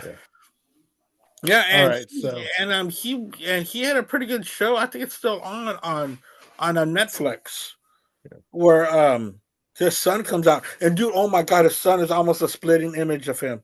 I like him on Lone Star 911. Oh, he was great. He was great in West Wing. I just watched the season premiere when you can actually watch, some politics stuff without pissing on each other's cornflakes. Yeah. I love Rob Lowe. Rob Lowe is one of my all-time favorite actors. I love that guy. Rob Lowe has been around for a very long time. And he does that game show now. I don't watch game shows, but he does a game show. I still haven't watched that game show. I forgot. But he's on the 5th season right now of Lone Star 911. Hey man, he's helping me lose weight, man, with his Atkins meals. Dude. Oh yeah, with his Atkins bars and all that. Yeah. Dude, low carb diets suck, man, but they work. So that's why I'm drinking low carb beer. But down 19 pounds now. Woo-hoo. Hey, all right, Jerry. Way to go. I mean, I'm big sexy, so I might as well try to live on my I'm down 20 pounds. I was 280. Now I'm 250. Oh, 30, almost 30. You're single again, man. When everybody's single. No, I was losing that weight when I was with her because I started drinking protein shakes in the morning and cutting back on fast food breakfasts in the morning on the way to work. Yeah. That's basically what I did. I cut down on sugars and fast food, like rice and bread. Fucking blew me up. Yeah, the same with me in fast food, and I have really stopped going to fast foods lately. I go to McDonald's or Jack in the Box 3 days a week now, and I drink protein shakes for lunch every day. So that 3 days a week, that's not cutting down, dude. I used to go 5 days, 6 days a week. So yeah, that is cutting down. You don't get to scarf down any of your food at your work? And I stopped eating lunch at work and started taking a protein shake instead. Gotcha. Oh wow. From the lunch truck. I used to buy the shit from the lunch truck, which I got food poisoning 3 times, by the way. Fuck that shit. I've had food poisoning. Well, I'm not laughing because it's funny. It's horrible. Sucks. Throwing up is horrible. Any little thing you put down your stomach, it could be any liquid or whatever. It just, you're back up there. Yeah, botulism, man. No. Yeah. That's why you put that in. No, I didn't I just put it up there to fuck with people. I'm like, what the fuck are you eating, dude? Because botulism, that's some nasty shit. I need to get that, man. I just said I'm going to put up something off the wall, so I said botulism. So, I didn't know what that meant. I just put it up to fuck with people. That's it. Number 6, Mark. Number 6. I'm glad I'm the first one to pick this. I don't know if any of you guys are going to pick this. Played by the great Robert Preston, Centauri from The Last Starfighter. You never seen The Last Starfighter? It's been decades since I've seen Dude, it. when they put a fucking video game down there, I know you're talking about, yeah. and he plays it and he gets the highest score, and Centuri comes down and brings him up to there. I know you're talking about now. And because they need starfighters because they're getting it's fucking a great fucking movie. They put him down there, and he's the only because all the starfighters got destroyed. He's the only one who could control the ship and save their world. It's fucking pretty cool, man. Check out The Last Starfighter. None of you guys have seen it. It's a great fucking movie. No, I've seen it. I've seen it. It's been decades. I got it on Blu-ray, man. I love it. It came out in 1984, I believe. Yeah. It's a fucking great fucking movie. I always get it confused. Do you guys know who Robert Preston is? Yes, who doesn't know who Robert Preston is? Okay, he's in that movie. He's really good and funny as fuck. I always got that mixed up with the Flight of the Navigator. I got mixed up with Battle Beyond the Stars all the time. I get those two confused. No, Last Starfighter. Last Starfighter. It has that chick in there from that Night at the Comet movie, the curly hair chick. She's in that movie too. Do you guys know Night of the Comet? Yeah, but I don't know who the girl is. Oh, it's a good. Diane movie. Cannon? No, not Diane Cannon. You would know her anyway. You're a Lakers fan. She still go? Yeah, she does. She still goes. Yeah. I know who she is.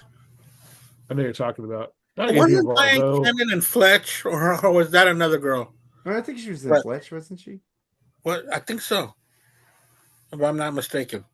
All right, so that was my number 6, The Last Starfighter, man. All right, my number six is from the Terminator movies, but the great Robert Patrick playing the Terminator in Terminator 2. That's a good one. He was badass. That whole character was badass. They kind of saturated with because they kind of had the same character in the next few ones that kind of like ruined how cool he was. That character was, but man, I thought that. I mean, it just liquid metal. The whole concept of it was really fucking cool. I mean, it's virtually indestructible. I guess heat killed him. I guess at the end, but man, it was just so cool. And actually, his character was actually in 2 more movies. He was actually in Wayne's World. Remember? Have you seen this boy? Remember? Mm-hmm. Yeah. And he was in with the Black Sabbath song playing. Time Machine. There you go. The Last Action Hero. He was in. He had a cameo in that. He was walking out of the police station in his cop uniform. So I love Robert Patrick's cool, man. He doesn't get enough credit he deserves, but he's an awesome actor. I always thought so. Okay, the girl. Loved it. Well, go ahead. I was saying the girl from Night of the Comet and that other movie, Last Starfighter, Catherine Mary Stewart. She was in a lot of 80s movies back then. I don't remember her. And you know who else was in the Night of the Comet? You know who Robert Beltran is? Chakotay from Voyager. He starred in that movie with her. Oh, did he? I didn't think he was that old. Dude, he was in the fucking Night of the Comet. I know his brother Carlos Beltran. Oh, fuck you. All right. But anyway, I got, I guess he's the T-1000, right? Yeah. It's a Yeah, T-1000. Yep. But yeah, he was a cool character. Yeah, okay, that's fine. Okay, Joe, number 5. All right, my first TV series pick on my list, and Mark actually mentioned this series in passing a little bit ago. It's a series that I love. We talked about a little bit on our Pink Floyd episode because the song sounds strangely like the theme song to this TV show, and that is Doctor Who. And I'm picking the Cybermen from Doctor Who. Oh, that's a good. Why didn't I think of that one? God damn, I forgot about. I was going back and forth between the Cybermen and the Daleks. Yeah, but I picked the Cybermen. Because I just find their backstory so cool. They were people, they were humans that, in order to survive, they upgraded themselves with cybernetic parts, but just kept upgrading themselves till they were practically no longer human. And now, because they think that is how they need to survive, they think that everyone else needs to be like them. And so, whenever they go to take over a planet, they try to convert everyone into being cybernetic people. And this is years before Star Trek. These were first invented in like 64 or 65. Yeah. And so I just find their backstory really cool. This was the second episode they ever appeared in, the moon base.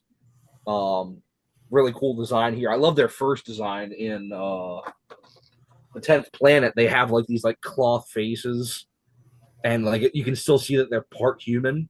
Yeah. But you can see that it's like their humanity is like withering away, and then literally like a couple months later, when they next appeared on the show, they're metal. So like they're continuously evolving. And so it's really cool to see as they continue to evolve and upgrade over the years.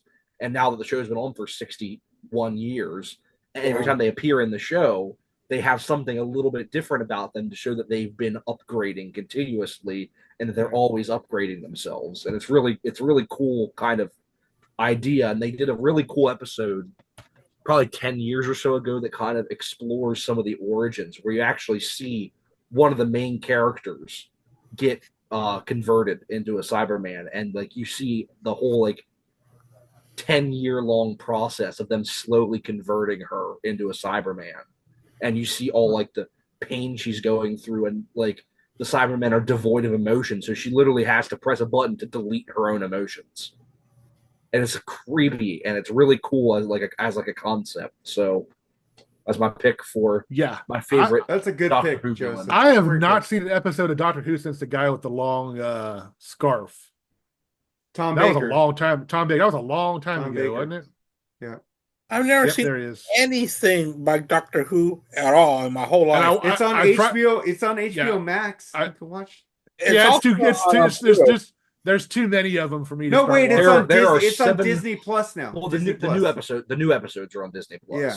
But the older episodes are on HBO. I tried to watch a couple when they had the first female Doctor Who. Yeah, Jodie Whittaker. Which I thought she was actually pretty good she was pretty good. She was pretty good. The writing was not good. Yeah, it looked really cheesy. The best two are David Tennant, and even the first Christopher Eccleston was pretty good. I like the first season. I want to try because they got a Doctor Who channel on Pluto. Yeah. Matt Campbell was good too, man. On Pluto, it's all the classic series, which is okay. So it's some of this stuff that I was just showing. I got into Doctor Who as a kid. They show a lot of the Tom Baker. Watching that guy on UHF, on fucking the public service channel, UHF, By the time the classic series went off the air, there was 26 seasons, and they've done 15 more since then. Yeah. So I think in total there's like 700 some episodes. I love the new Doctor. He's really good. Yeah, and Ncuti Gatwa's really good so far. Really good. Yeah. But yeah, I'm a huge Doctor Who fan. As you can see, all of that's Doctor Who. Yeah, see, it's just been on too long for me to catch up on everything, so I won't be able to watch it. But you should just watch the newer seasons with Christopher Eccleston with David Tennant. Just start from there on HBO, dude.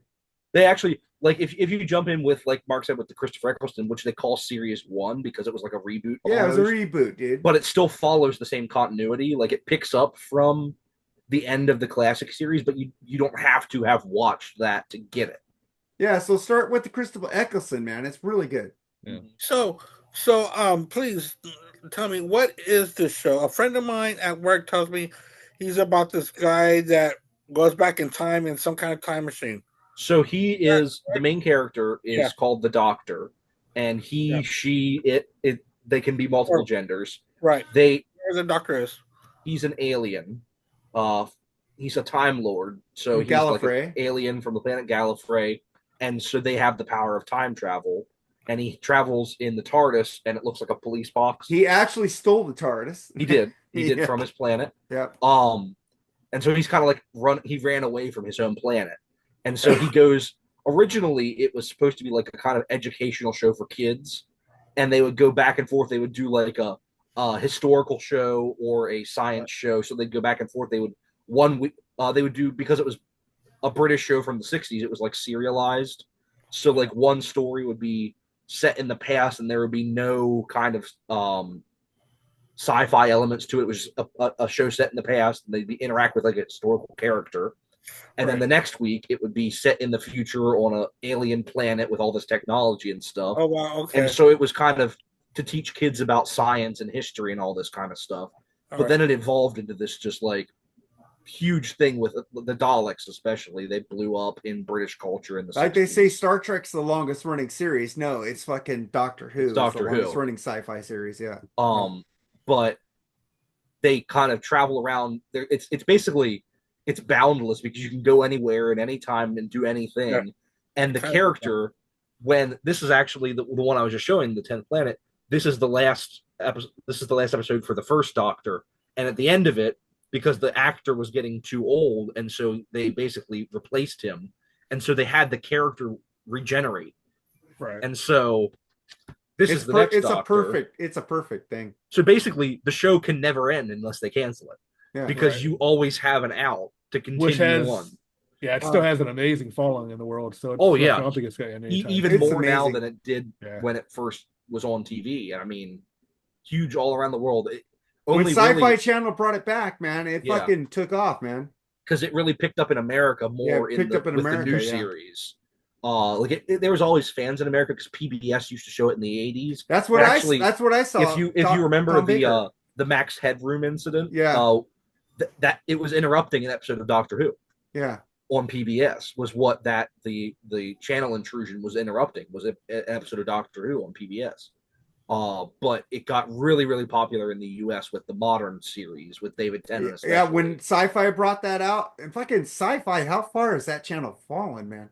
God damn, it used to be fucking, I'd be watching everything on there. USA Network too, and it's gone. It's like no fucking shit on there anymore. But yeah, so that's our little 10-minute explanation of what Doctor Who is and why it's my favorite TV show of all time. Me and Joseph are huge Doctor Who nerds, so there you go. I didn't hate it. It's just too late for me to. It's not too late. Start with Christopher Eccleston. It's one of those things where you have to really kind of dive into it. You have to devote a lot of time to diving into it. Just start with the newer series on HBO Max, and you'll just see if you like it. It's kind of like Dream Theater. The thing is, the first episode with Christopher Eccleston starts up really quick and fast. It's not slow.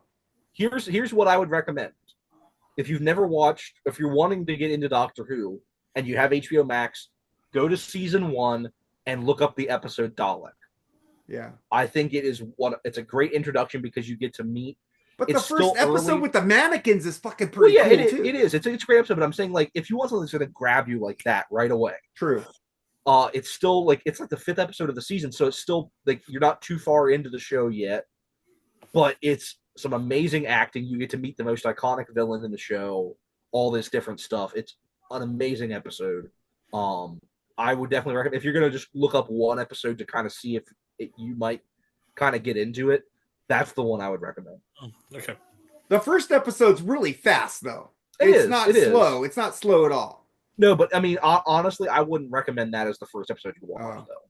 That's because I was a fan when I first saw it. So yeah. Well, I don't have HBO Max, so I'm not gonna shit. you need a login, Andy? I'll give you a login. Nah, man. If you watch it, I'll give you my login. be careful not giving out Netflix. They'll charge you. They'll charge you. No. I'm gonna say they'll charge you if they find out that, and they're pretty good at finding out. Yeah. So, all right. Anyway, Andy, what do you got for number 5, man? Yeah, my number 5 has already been mentioned, and that's because y'all know that I just watched Alien for the very first time not too long ago, and the character Ash blew me away when it was a robot. It really did. It's like the first time you watch, you're like, "What the, what?" And then his destruction. It's just freaking crazy, because when I watched it, I just saw him as being the leader or the captain of the ship, instead of being a robot planted there by the government, pretty much, to direct the ship the way that they had wanted it to go or to be. So I'm putting Ash in there, and it really was a big turning point in the movie because it blew me away when all that robot shit came out on him. Yeah. I was like, "What the wow!" So when it starts running down his nose, it's so creepy. He does kind of a flinch like this in a wink. Yeah, it's like it was such a turning point in the movie. I mean, it just switched everything around for me. So Ash is my number 5. Great pick, man. Above Rosie. All right, Mark. Mark, what do you got? Let's see. I'm picking Ultron, the Avengers, the Age of Ultron. I think he was badass. I think fucking James Spader did a great fucking voice of Ultron. It was just that set up all what happened after Endgame because of Ultron. It just set that fucking franchise like, whoa. Like that turned it around when Mondavia fucking get destroyed. That fucking started the superhero act or whatever. Fucking James Spader Ultron's a badass character and he's fucking amazing. I love it. Cool. Yeah, that was actually a pretty good movie. I'm not huge on the Avengers, but I did like not the Civil War one, but what was the last one they did with Endgame? with Brolin, Josh Brolin? Yeah, Endgame, yeah, and Infinity War. I did like those a lot. That was set up by Ultron. Yeah. But anyway, my next pick is from the great underrated sci-fi classic Saturn III. Hector the Robot. Have you guys ever seen Saturn III before? It's got Farrah Fawcett, No. Kirk Douglas, Harvey Keitel. It's a pretty good cast, actually. Just this creepy sounding robot, the way he talked. And at the end, when they put fucking Harvey Keitel's head on the robot, that was fucking some weird shit, dude. It was pretty fucking, it scared me as a kid. And it still kind of affects me today. It just, because it was just so, what should affect you as a kid, you do kind of feel it as an adult a little bit. But yeah, if you haven't seen that, I recommend it. It's cheesy as fuck, but it's a really cool movie. That's when they tried to make Farrah Fawcett a big star. That movie didn't help much, but I thought it was kind of cool though. But Hector from Saturn III is my number 5. I think the Burning Bed made her a big star. No, I'm joking. Oh, dude, the Burning Bed. Oh man, I remember watching that like on NBC when it came out. It was actually Charlie's Angels, but she got big cred for that movie though. Yeah. And if you remember, the mean guy was Paul Lamont, who was in Physical, no, not in Physical Graffiti, in American Graffiti. Yeah. And also, one of my first movies I remember going to the movies was he was one of the kidnappers in Jimmy the Kid with Gary Coleman. I've never seen that movie. Never seen that movie? No. What you talking about, Andy? What you talking about, Andy? Jimmy the Kid. That's like a Frankie Muniz movie that I don't want to watch. There's I like nothing Malcolm in the Middle. There's nothing about Frankie Muniz. And I ain't watching Big Fat Liar. Even though I like Paul Giamatti. Was Bryan Cranston in Malcolm in the Middle? Yes. He was the dad. The dad? Yeah, that's a great show. That's a great show. I never watched. It's a great show, dude. Yeah, I love Brian. The mom and dad are amazing in there. And the older brother. Bryan Cranston. Bryan Cranston's cool. Yeah. But anyway, I like Malcolm in the Middle. Number 4, Joe. All right. Well, before there was Stone Cold, there was only one Steve Austin. Yeah, the Bionic Man. The $6 Million Man. Why didn't I think of that one? Steve Austin, astronaut. We can rebuild him. We have the technology. We have the technology, yep. I mean, the role that made Lee Majors a big name. I mean, the Fall Guy, one of the most iconic shows of the 70s. Why haven't they tried to make a movie of that?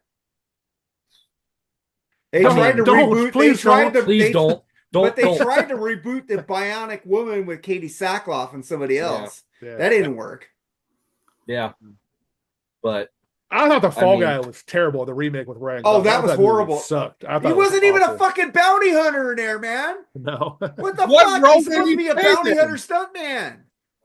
What role did he play if he wasn't a bounty hunter? He was just a stuntman. He was just a stuntman. Yeah, he got a. There was no bounty hunter aspect in that fucking movie at all. I was fucking so disappointed. It was because everyone was saying more than half the show was him being a bounty hunter. With the best part. The best part about that movie was at the very end, Lee Majors and Heather Thomas made a cameo at the end. Oh, really? The thing is, he wasn't a fucking bounty hunter. But Heather Thomas looked like a fucking mannequin. She looked so fake. I mean, did she really? She looked awful, actually, man. She's 70 years old. Come on, I know, but still, come on, don't do that shit to yourself, ladies, man. Take a listen from great honorable mention, though. Bionic Woman. Yeah. Jamie Summers? Was that Wagner? Yep, that was her name. Lindsay Wagner was the actress. Yeah. She's hot in this. Ooh, yeah. Yeah, she was getting that role too. They were married. That was a great show. Lee Majors and her at one time? No, I don't. He was married to Farrah Fawcett. Farrah Fawcett, yeah. Farrah Fawcett. Yeah. All right. Andy. Yeah, my next one, Jerry already touched on it, the T-1000. It was hard to pick him over Arnold because Arnold was just the creepiest motherfucker on part one. But part two of Terminator 2, when he was almost indestructible, man. Yeah. And once you thought you got away from him, he'd pop out of all these different places. It was awesome. Inside different characters, inside the liquid metal. It was just great. And I don't want to say too much because y'all have seen more Terminator movies than I have. But that's about. I'm sad I watched all those Terminator movies. I've seen them all and I liked them. I won't apologize at all. Dude, I love Genesis was horrible. I like Salvation. Salvation was cool. Dude, I like that one. Amelia Clark could do the news and I would fucking watch it. She's so beautiful. I love that. What was the one with the girl? No, that was the one with the yeah, that was that was Nick 3. Stahl and that was 3. Claire That's Danes. Rise of the Machines. Yeah, that's it. I did like that one. That one was okay. Okay, well, there was one with a Hispanic girl. The last one, Dark Fate. Dark Fate. That one was horrible. No, I thought it was awesome. I like that one. He's a drape salesman. Yeah, I liked that one. Yeah, it was okay. Yeah, when he's like living, escape like that immigration jail or whatever that was there on the border. I like that one. That one was pretty good. It was kind of cool because he actually got to kill John in that movie, so that was kind of cool at the beginning. Yeah. So that was kind of cool.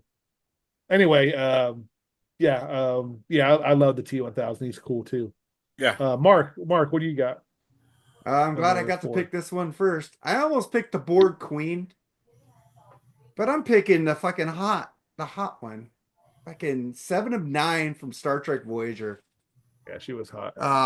She was hot in the Picard series. She's hot now.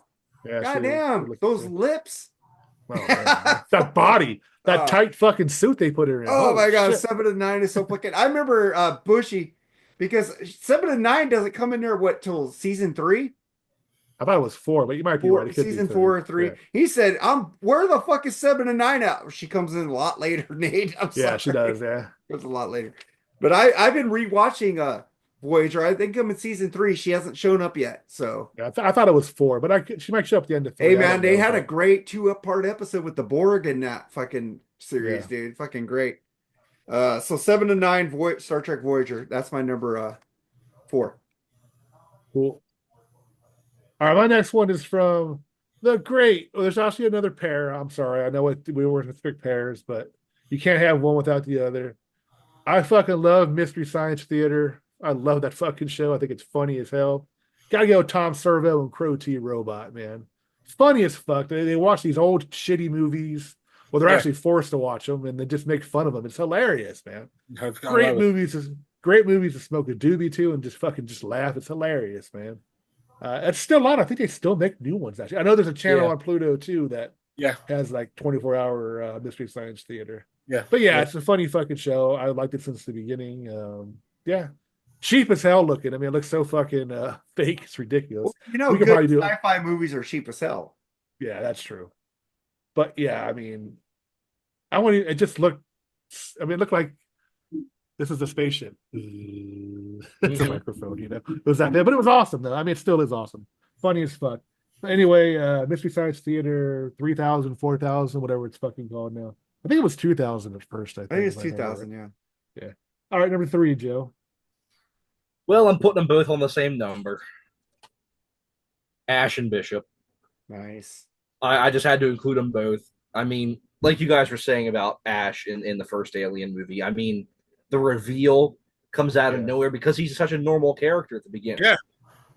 He's just there's a great normal part of the crew. And then that scene when Ripley is sitting in front of Mother, and all of a sudden it pans back and he's just there. Yeah. And it's for not involving the xenomorph whatsoever, it's one of the biggest jump scares in the movie.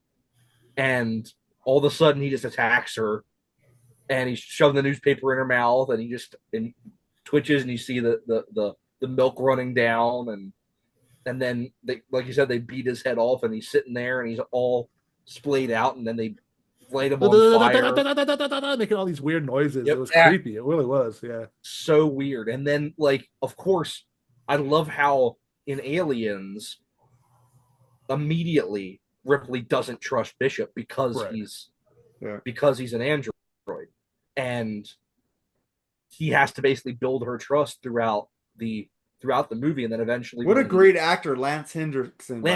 Hendrickson is amazing, especially in this role. Movies he did, great shit. And also in the first Terminator movie. Yeah. And when he volunteers to go like climb through the ventilation in Aliens, that's when he finally kind of wins Ripley's trust a little bit. And then of course at the end, the Queen tears him in half and throws him apart, and he saves the little girl too. Yeah, saves him. He is good too. I like great role for him. And isn't he in Pumpkinhead? Cool. Yeah, he's like one of the main characters. Pumpkinhead, yeah. But it was great after seeing that twist in the first one and Ash become this villain. And he, like you said, he's working for the company, and basically he's the reason that the Xenomorph is on the ship. Yeah. And so it's really cool to see them in the second one change that, where you have Burke, who's the villain, and you have Bishop, who's actually helpful, and it's like one of the people that actually survives the movie and everything. And it's really cool to see, and Lance Henriksen does a great job. And like you said, Ian Holm does a great job in the first movie. Just an amazing portrayal to be just a normal guy that all of a sudden flips that switch, and you find out, oh shit, he was actually an android the whole time. I was actually surprised Winona Ryder was actually one in Alien Resurrection too. So yeah, they fooled me twice with that one. So. Yeah, that was probably one of the worst movie. ones. Yeah. But honestly, the only ones I really love are the first two. Romulus was a trip because Ian Holmes' character. I loved Romulus. Oh god, that was fucking amazing. They brought him back. It was just. I hope his family got paid for that shit. It was old school Alien, is what it was. The way it was filmed. Yeah, I'll have to see it. I haven't seen it yet. A lot of face huggers. It was just really cool. Really fucking cool. All right, so where are we at? We're on Andy. Number 3, Andy. 3. This is the only prop I have, and I keep it right here next to me. Wally is my number 3. I actually love this movie. I do. I love the first part when he's living this lonely life, and then he goes home and he's lonely, and then he meets Eva, and it's like his whole world changes, and you can feel the emotion that you feel in him. So yeah, the movie gave cockroaches a good name finally. I got him and Eve. I got Eva back there too. Yeah. My two cats, Wally and Eva. That's how they got named. Yeah. So that's my number 3. Is a lot of people says he was a ripoff of Johnny Five. A little bit. He does look like Johnny Five in the look a little bit, but like the head, but not in the actions. No, not in the emotions. He doesn't have the Fisher Stevens voice. Mm-hmm. Yeah. All right, Mark, what do you got? Where are we at? Number 3. Number 3. You guys have already talked about Alex Murphy from RoboCop. So RoboCop. Cool. Fucking great movie. And the original one. The other ones suck. Thank you. I am going to go. My next pick is the race in general. The original Cylons from Battlestar Galactica, man. They were creepy as fuck. They had the little red eye. And then Lucifer had the 2 red eyes. It was this. What was it? At your command? Yeah. By your command. By your command. Something like I did not like the Cylons in I love the remake, but I did not like the Cylons in that one. I did. It was more realistic. Yeah, but still. They did bring the old type ones there towards the end, though. Yeah. But I did not, I mean, I did like that. I hate how it ended, though. I thought it ended dumb, but it was a great show. But actually, I'm in the middle of watching the original series again. It was it's pretty cool. I'm actually at the episode now where Starbuck and a Cylon were friends or something. They were trapped somewhere. I need to get that. You sent me the original series on DVD. Yeah. Thank you, by the way. I need to get the newer one. Because I thought I ordered both the original and the remake, but I ordered 2 of the originals somehow. I don't know. That's why you gave me your leftovers. Thank you. Yeah. I gave you the one that was used. I kept the new one. Sorry. But bitch. That's Hey, you got it okay. for fucking Hey, free, dude. I was gonna say beggars can't be choosers, man. Thank you. Yeah. Anyway, the Cylon from the original Battlestar Galactica. I can give two shits about the. Dude, I used to love to go to Universal Studios and you'd go into this fucking ship with the Cylons on the outside. Yeah, I don't think you guys had this. In California, they used to have that. They used to have that. And they used to have the tunnel with the Bionic Man with that you went through with on the tram. That was fucking cool in the 80s to go as a kid, fucking geeking out, fucking seeing the Cylons and seeing fucking $6 million man props. It's fucking amazing. I love that shit. Yeah, Cylon actually showed up in Beverly Hills Cop 3 too. If you ever watched Beverly Hills Yeah. Cop 3, One of Yeah, my one of the favorite rides. one of my favorite Easter eggs in the A Team. There's an episode where a Cylon walks Starbucks past. face. Yeah, that's actually in the past- intro. I think in the Yeah. intro too. I know Yeah, they it was showed in Dirk one of the Benedict, yeah. episodes, and then they put it in Yeah. the intro. But yeah, he Right, walks right. past. He walks past. He shoots them. He walks past Face Man, and he's like, he double takes. Yeah. And he's like, yeah. Yeah. So That was cool. Yeah. I Hey, remember that. Bradley Cooper did a good face, man. I like him. I did not like that. that remake. I did. I thought I love Liam Neeson too. I love fucking I like the remake. Bradley Cooper. I thought the cast was really good. I wasn't a fan of I the didn't plot. care for it either. And was it Terry Crews that played? No, it was some oh, wrestler geez. or something. No, he was a boxer. Boxer, yeah. I forget who it was. I know who you're talking about. I can see his face, but not his name. Yeah. I have the Terry DVD Crews, back. not I have the DVD right here. right there, of course, it's right there. Clubber Lang? No, Clubber Rampage Lang's Jackson. from Rocky 3. Rampage I Jackson. know, Mr. T. That Yeah. was the joke. I know. He was a boxer, Clubber Lang. Okay. Got a prediction for the fight? Pain. All right, so where are we at? Number 2? My number 2. Yeah. I had to put it on. I mean, Darth Vader. One of the greatest villains of all time. We just lost James Earl Jones. I mean, made this an iconic character from the very first moment that he walks onto the ship at the beginning of episode 4. I mean, the presence of David Prowse in that costume mixed with James Earl Jones's voice is just absolutely amazing. And the breathing and just iconic, one of the greatest villains of all time that gets saved. And I just absolutely, I grew up on the original trilogy and absolutely love it. Darth Vader, my number 2. Yeah, I didn't pick him. I never considered Darth Vader, but you're right. He was half machine. He's a cyborg, man. Yep. All right, Andy, what do you got? Number 2. My number 2 is the biggest asshole robot we can ever think of. From Futurama, Bender. Oh, fuck. I've been watching the new Futurama season 2, and I fucking picked Bender. You know, bite my shiny ass. Bender reminds me so much of Brian from Family Guy. Yeah. They both have the same kind of character. Well, Brian isn't as crass as Bender, though. Right. He's not as crass. No. It's Bender and Roger from American Dad. Those are the two. Oh, I love Roger. Roger rules. Oh, Roger. Is American Dad still going? Am I missing him on TBS? Yeah. Oh, fuck. I think it's on. Is it on TBS or is it on Hulu too? It's on Hulu, but I gotta go back and look because they don't update it right away. I got a bat. I don't have DVRs no more, so I find everything on Hulu and I just follow the shit I want to watch. Yeah. It's still on Hulu, and I want to see that new series that's from FX called English Teacher. That looks good.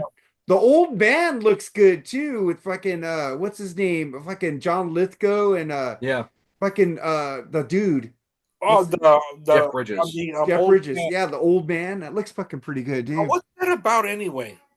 It looks like I don't know. It looks good. It looks like, but also Tulsa King season 2's out with Sly Stone. Pretty good shit. Yeah. I saw season 1. It's all right. All right, so we're at Mark's pick for number 2. Well, you guys have already talked about number 5, Short Circuit. I had to say number 5's alive. That's my number 2, man. Number 5 alive. Fisher Stevens, man. He played the voice of number 5, and he played the character like a real live character. Pretty cool dude. He dated a hot chicks back then too. He did, yeah. Now he's bald. He doesn't get anybody. But I'm just joking. I like him though. He's a cool dude. Yeah. All right, my number 2 is Bishop from Aliens. Nice. Yeah, we talked about him before. He's really cool. My favorite part's the scene where he had Hudson's hand tied down and doing the knife thing. Thought you never missed Bishop. That's when Ripley finds out that he's an android. Yep. Really fucking cool. Yeah, he was good. Because there was a scene in that movie where one of the Marines, they were inside the lab where they found the face huggers. Yep. And what he was talking to Bishop, like, do you hear me, Bishop? And he kind of gave him like a mean look, like he was a bad guy. They were trying to give him the impression that he was a bad guy. Yeah. That's what I thought. That's what I made out of it at first. They were trying to sow the seeds there. Right. Yeah. Yeah. But yeah, he nailed that part. I mean, they tried. Aliens 3, I guess he's like the leader of the fucking corporation or something. I like Alien 3. I love the Rock. I hate Alien 3. I like Rock. They basically revealed that Bishop was modeled after the face of the guy of the owner of the company, basically. Well, he came in Aliens at the end, didn't he? In Alien 3. I thought he came in Aliens as he came in to save Ripley and the little girl. But he's still the android in Aliens. He's still the android. No, he came in. Alien 3 was Alien 3. He comes in at the very end. Oh, okay. Yeah. And I like Alien 3. He's kind of like, you can't tell if he's a bad guy or not. I modeled the alien after a dog. I didn't like that. I mean, it was just ridiculous. Yeah. I mean, there was some cool parts. Some of the action scenes were pretty cool, but other than that, yeah, it was kind of I could do without. But yeah, Bishop from Aliens is my number 2. Now, shout out to I didn't care for the 2 Alien movies, Prometheus and but Covenant. Fucking what's his face? I can't think of his name. Was awesome in the Fassbender. Yeah, Fassbender. Well, he was awesome in that role in both movies, playing the android. So, but the second one wasn't that good. Prometheus was awesome. The sequel to that was not. I wasn't a fan of either one, really. I wasn't Prometheus. I like Prometheus. I thought for sure the second one they would bring it up to like where they LB4 whatever the plan was. I thought they would, end it like right when they were going there or something, but they didn't. It went in a weird direction. It was just stupid. But okay, anyway, that's mine. Let's go with our number 1. What do you got, Joe? All right, my number 1 is the movie and the robot that revolutionized robots in movies, and that is the Machine Man from Metropolis. Oh. I mean, the movie that basically influenced every robot in a movie afterwards. Fritz Lang's Metropolis from 1927. It's the robot that influenced CP3PO. I mean, directly, you can see the direct influence. This robot was in Queen's Radio Gaga music video because they had done, Giorgio Moroder had done the re-release of Metropolis with all the pop songs in it in 83. And so it was kind of on everybody's mind. It was just a very influential, really cool design, and it was very well acted for a robot in a silent movie in the 20s. I think it's a really, really, really great, really influential. We wouldn't have had almost any of the rest of these without Metropolis. So, my number 1. Cool. All right, Andy. My number 1 is from Star Wars, but it's not C3PO. R2D2. I absolutely loved R2D2. Even though he made noises and this and that, you can feel his emotion. And you can also feel his sarcasm. His sarcasm. But he had a lot of sarcasm for a beeper. That, but also his loyalty to his owners and to his crew. So R2D2. One of the only characters I was in. Isn't that funny that we got sarcasm from just a bunch of beeps? Mm-hmm. Because it was Anthony Daniels fucking. It was the reaction to sarcasm. To it. Yeah, it was Kenny Baker. It was the Anthony Daniels because Anthony Daniels told you what R2D2 what kick some. Yeah, it was the other characters reacting to the sarcasm that sold it. BB-8 is a carbon copy of fucking R2D2. Just I like saying. BB-8. I like BB-8. He's kinda not cool. R2D2 ish. Come on. No. But you know, he was actually, Bill Hader actually did some of his BB-8's voice. Really? They computerized, yeah. I like BB-8. I like Bill Hader. I have a remote control thing of him. It just rolls. It's cool. It's fucking. I love Bill Hader in a documentary now. Yeah. Great. The show that he's in, Barry. Yeah. I think that show's Barry awesome. was really. I didn't like the way it ended, though. Yeah. I didn't like the way it ended. Yeah, but they shows have problems with ending shows. They do. It's like they don't want them to end. Curb Your Enthusiasm had a great ending, though. Just saying. Like Seinfeld. Seinfeld was one of the worst endings. Yeah, it was the worst ending. They wanted to fix that, but they never did. So. Yeah, that's horrible. It was bad. Even I was never because Larry David wasn't writing this shit then. I was never a big Friends fan, but what I hear that ended terrible. No, Friends ended fine. Friends was a good ending. I heard a lot of people, but I heard a lot of people really hate the ending of Friends. Oh, I liked it because it showed them moving on from each other and leaving the apartment. It was really cool. I liked it. But that was so cool. I just hate the show. Big Bang Theory was cool because they just did what they always did. Exactly. Didn't really have an ending. Yeah. MASH was a great ending. Yeah. That was a great fucking ending. The Boss was a weird ending when Tony shot Angela. Yeah. Well, I don't remember that one. I'd make that up. Did you? Because I don't remember that. Tony shot Angela. The Sopranos infamously the journey. Don't stop believing. No. Best ending ever. I love it. I love it. Best ending ever. Fucking Bob. Famously Bob controversial. Yeah. Newhart is the best ending. Newhart is in the original. Yeah, he goes. I just had a dream. I owned a. Yeah. I brought that up when he died. Remember? Yeah. That was one. I think that's still my favorite ending of any show of all time. And he was also in Big Bang Theory. Great shit. Mm-hmm. But actually, he won his first Emmy for that role. Actually, Professor Proton. But the ending of MASH, it was just wow. Wasn't that the biggest watch ending of all time? Yeah, it's the most watched thing on TV aside from like a basketball. It still is. No, I think Super Bowl. The Patriots. Super Bowl. You're right. You're right. But it just had so many sad. Like Father McKay lost his hearing. The scene where Charles was teaching these Chinese prisoners the music and how they got killed when he breaks his record. Just the when fucking, he breaks the record. Just an intense moment, man. It really when they're taking down all the signs and shit.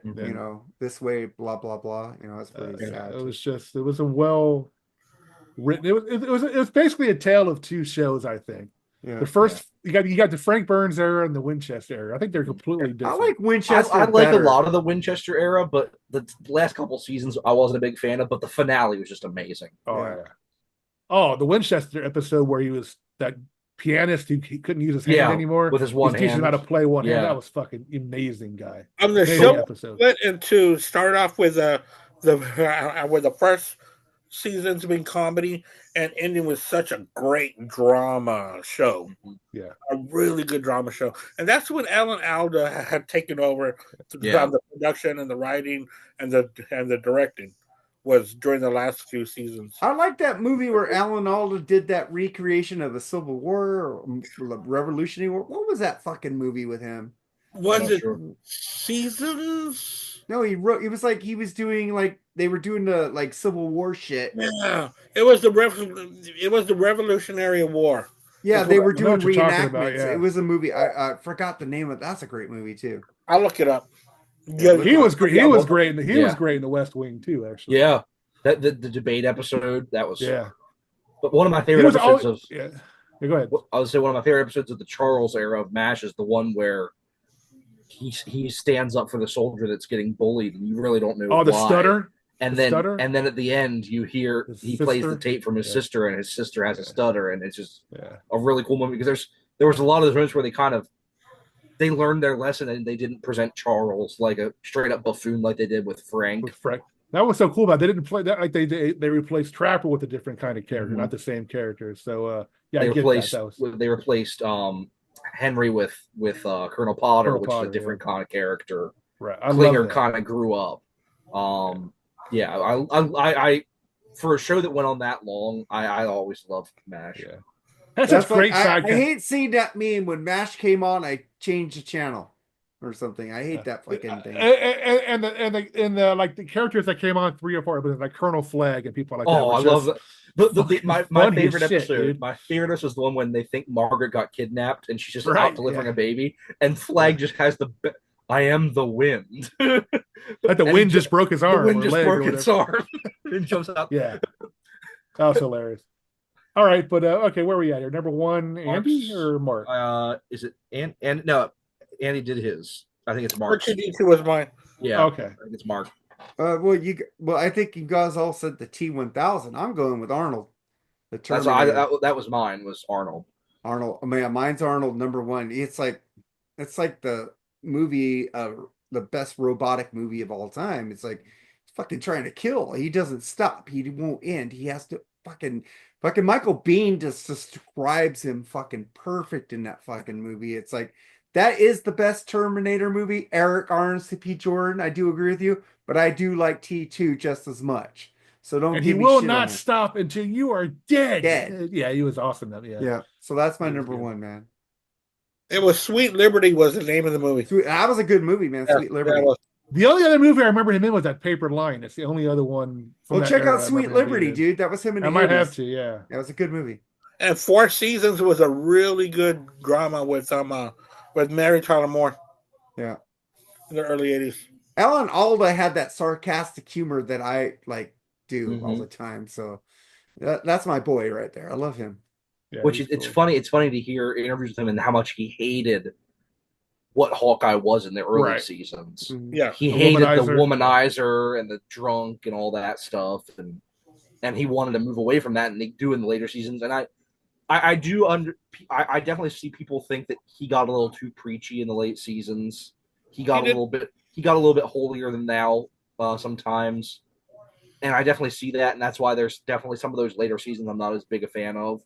But by the end, in the finale, when he has the breakdown over the baby, and that was terrible, one of the most emotional moments in television history when he talks about the chicken and he says it wasn't a chicken, it was a baby, and just losing it, and it's just.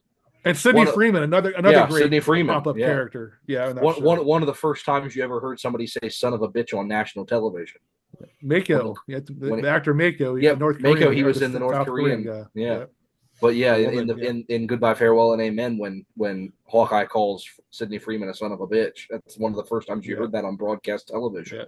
Yeah, it was. A lot of those North Koreans or South North Koreans, it's like the same actor played like 4 or 5 different characters, but they were all good though. But I can see what you're saying, Joe, about the later years. That it was like more focus on Alan Alda and his character and the preachy kind, and I can see that because it did change direction again. Yeah, well, and there was always still some. What were you gonna say, Jerry? Alan Alda was actually an honorary feminist. Yeah, he was always against women getting paid equal way back then. Mm-hmm. I mean, he's 88 now. In the interviews, he said it's hard to believe that 53% of the population weren't able to vote. I mean, really, I think he's been married to his wife since like 1950s. I mean, really.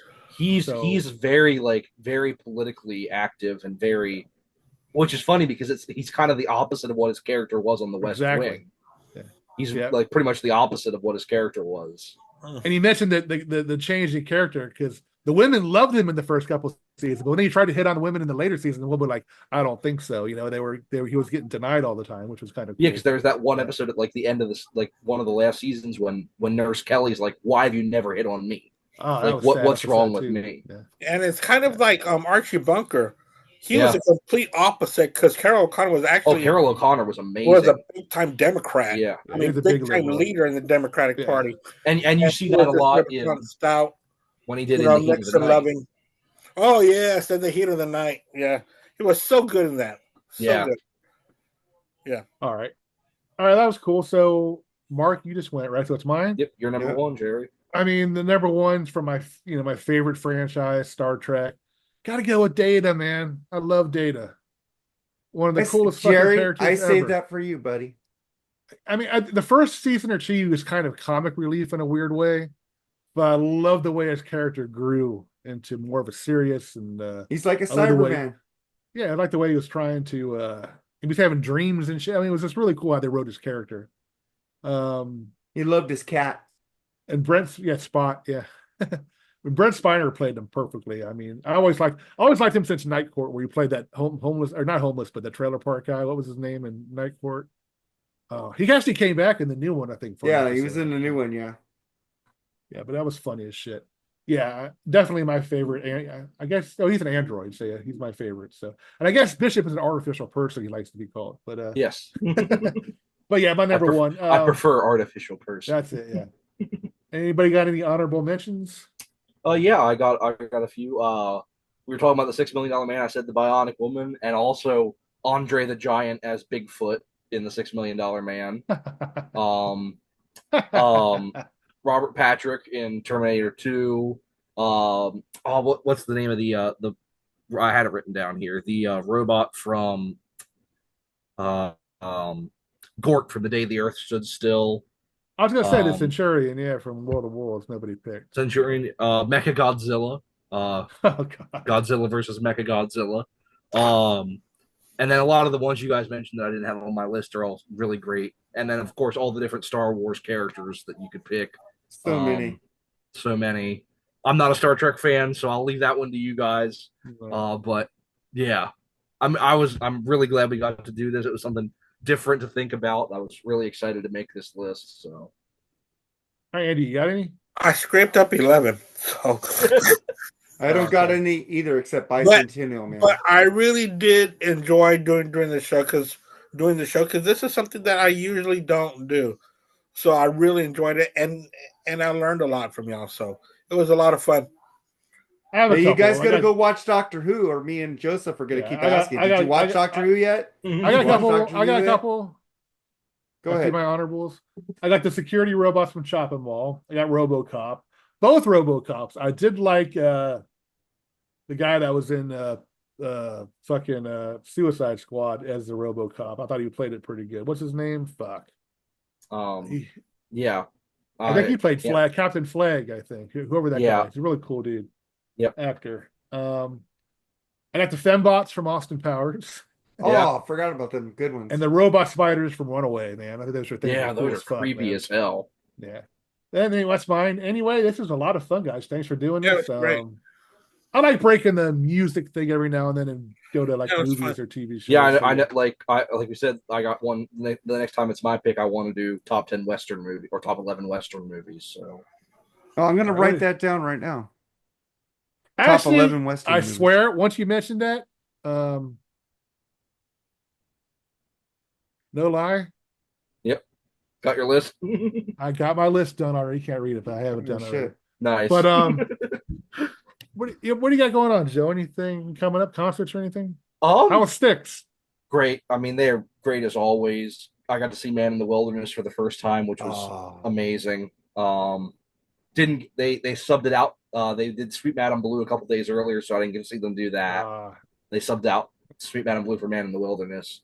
But really, either way, time. That's good. Yeah, either way. That was the first time I got to see them do Best of Times, which was cool. It was really cool to see them in a small theater like that. Just a really, really great time. Great show as always from them. I'm trying to think what I got coming. Oh, I'm gonna do Queensryche in a couple weeks. It'll be my second time seeing them on the Origins tour in a small little place. I'm excited to see them there. I actually just saw on some Facebook pages that I'm on for like people that go to the M3 Rock Festival every year. Apparently, the rumor is that the Scorpions are headlining one of the nights of the M3 Rock Festival next year. Oh, wow. Which would be my first time seeing They're doing a Vegas residency, too. So, yeah. I think they're going on tour for 2025, though.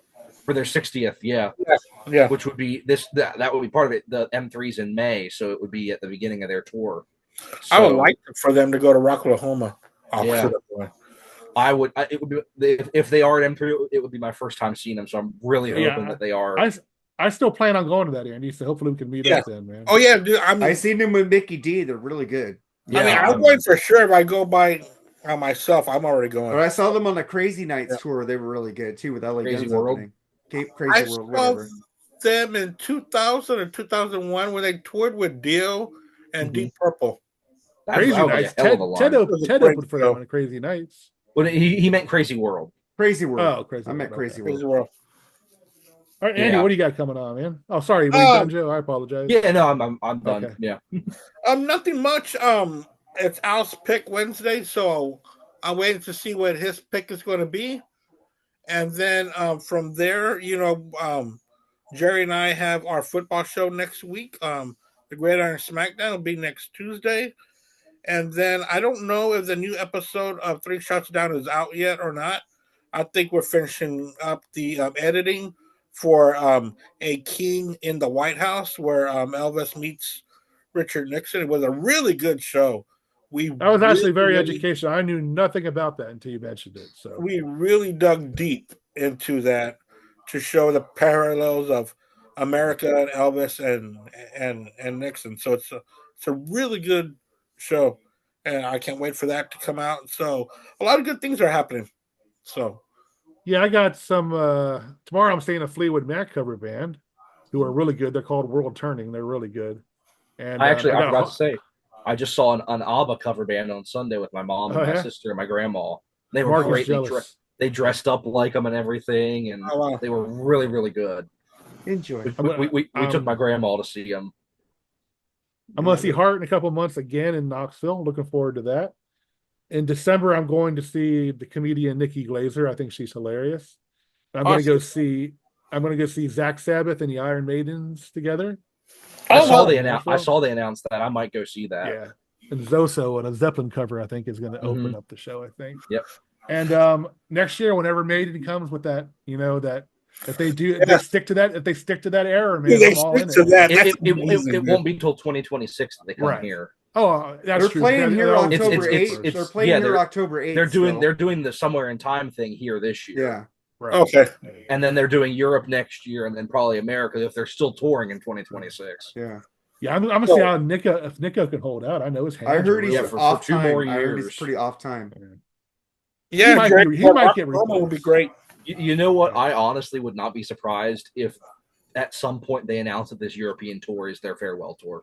I can see that too. That's why they're doing this. Their better era, probably. Yeah. I always thought if they don't come to the States, wouldn't it? That would fucking blow. It would be such a Maiden thing to do, though. It would be. It would be. But they do a lot of business here, though. But they hate it here, so. But they got a fucking humongous fan base. That would be fucked up if they do. They have a great fan base here, but they hate their fan base here. That's the thing. Especially me, who like the Blades Bailey area. Come on, hey, Bruce Dickinson was selling tickets at They still do. I saw him play. I saw him play Sign of the Cross, and he was selling tickets at the Roxy fucking theater here. I heard about that. Yeah. They got me into Ghost. Yeah. Ghost opened for him in the Book of Souls. I would not have known Ghost unless I saw them on that. Yeah, I wouldn't be surprised if next year, if this European tour is their last tour, and then Bruce just goes and does his own thing, and Steve Harris can do whatever he wants. I don't like the British Lions. They're okay. It's different. I don't like it. It's different. It's not awful. Like I thought it was. Honestly, this day and age, I'd rather see Bruce by himself. Yeah, that last solo album is great. I love it. It is. I remember those British Nights. Yeah. All right, Mark, what do you got going on, dude? Well, next week we got a guest pick again. We got Chris Elio, and he's 11 bands you cannot believe that people do not love. A true fan show. You're on that, right, Joseph? Yep. You're on there. I don't know what. I think you're on vacation, right, Mr. Roboto? No, I'm not. Oh, you could do it then too. So there you go. I'm still thinking about that because I can't come up with anything. You can't come up with bands that you can't believe you like and everybody else likes. I think it's more subjective, though. Yeah, bands that what? That you can't believe people don't like that you like. That are great. Not that people don't like that aren't like huge is what huge that you think should be huge. That weren't like bands that I think deserve to be bigger. Yeah. Right. You could do some hip hop ones too, man. You could just go whatever you want. Yes, we did a hip hop episode on Black Spinner Circle. I left comments. I don't think you saw them. I did too. With Eddie. Yeah. With Eddie, it was a really good show. I really enjoyed it because we don't get to talk about hip hop as much. Yeah, I knew nothing. That's the perfect guest for you guys to have on. I still want to do NWA on Freeform. Seriously. Yes. I want to do that. I want you to listen to that album, Jerry. Straight Outta Compton's a fucking It's a great banger. album. Great album, man. Yeah, it is. I'll suffer through it. But on Freeform tomorrow, we got Black Smoke Trigger. So Shane picked that episode. I'm not going to say what I think about it. But I think Shane was kind of mad at me after that episode. But we'll find out, man. But next week, Chris Elio, 11 bands that you thought that should be bigger. There you go. Well, go ahead and throw me in that mix. I will. All right. All right, man. Take us out, Jerry. All right, guys. Like and subscribe to our Freeform, 3 Shots Down, yada, yada, yada. You know them all by now. We mention them every week. Thank you guys for being on. And like I always say, it's getting creepier and creepier before election season. Be good to each other, man. It's there could be some, I'm hoping not, but there could be some bad things happening. And I hope they don't, but just hope they don't. And just be good to each other. Who gives a shit about somebody that doesn't give a shit about you? Remember that. They don't give a shit about you. So that's all I'm going to say politically about it. But anyway, love you guys. You know, I'll see you Tuesday, Andy, on the football show. Yeah. No. Yep, and I just sent you the Straight Outta Compton through Apple, so you don't forget to listen to it. And I will see Mark tomorrow night, right? No, you won't. You're at a concert. Oh, no, I'm at the concert tomorrow night. That's right. Yeah. It's Next me. Friday It's night. me, Mooger, and Tim. Tim's your replacement, and Mooger's kind of say he ain't gonna like it. I said, "Don't worry, Mooger. I got you on this one." So, What album are y'all doing tomorrow night? the new Tuck Smith and the Restless Hearts. Okay. Never heard of them. But I heard some of them. It's not. It's, They're real. If you like '80s, like it's okay. It's not Rick bad. Springfield, Thin Lizzy type guitars. It's got a lot of Thin Lizzy type guitars on there. It's real. He's really good, man. Yeah, he is. It's really good. I'll check out that show. You want to be on that tomorrow? No, I can't. Okay. All right, let's get the fuck I like out it, of here. but nah, I don't want to. Hey, like Jerry said, don't be a dick. Get the later, guys. Bye, y'all. Take care, guys. Bye.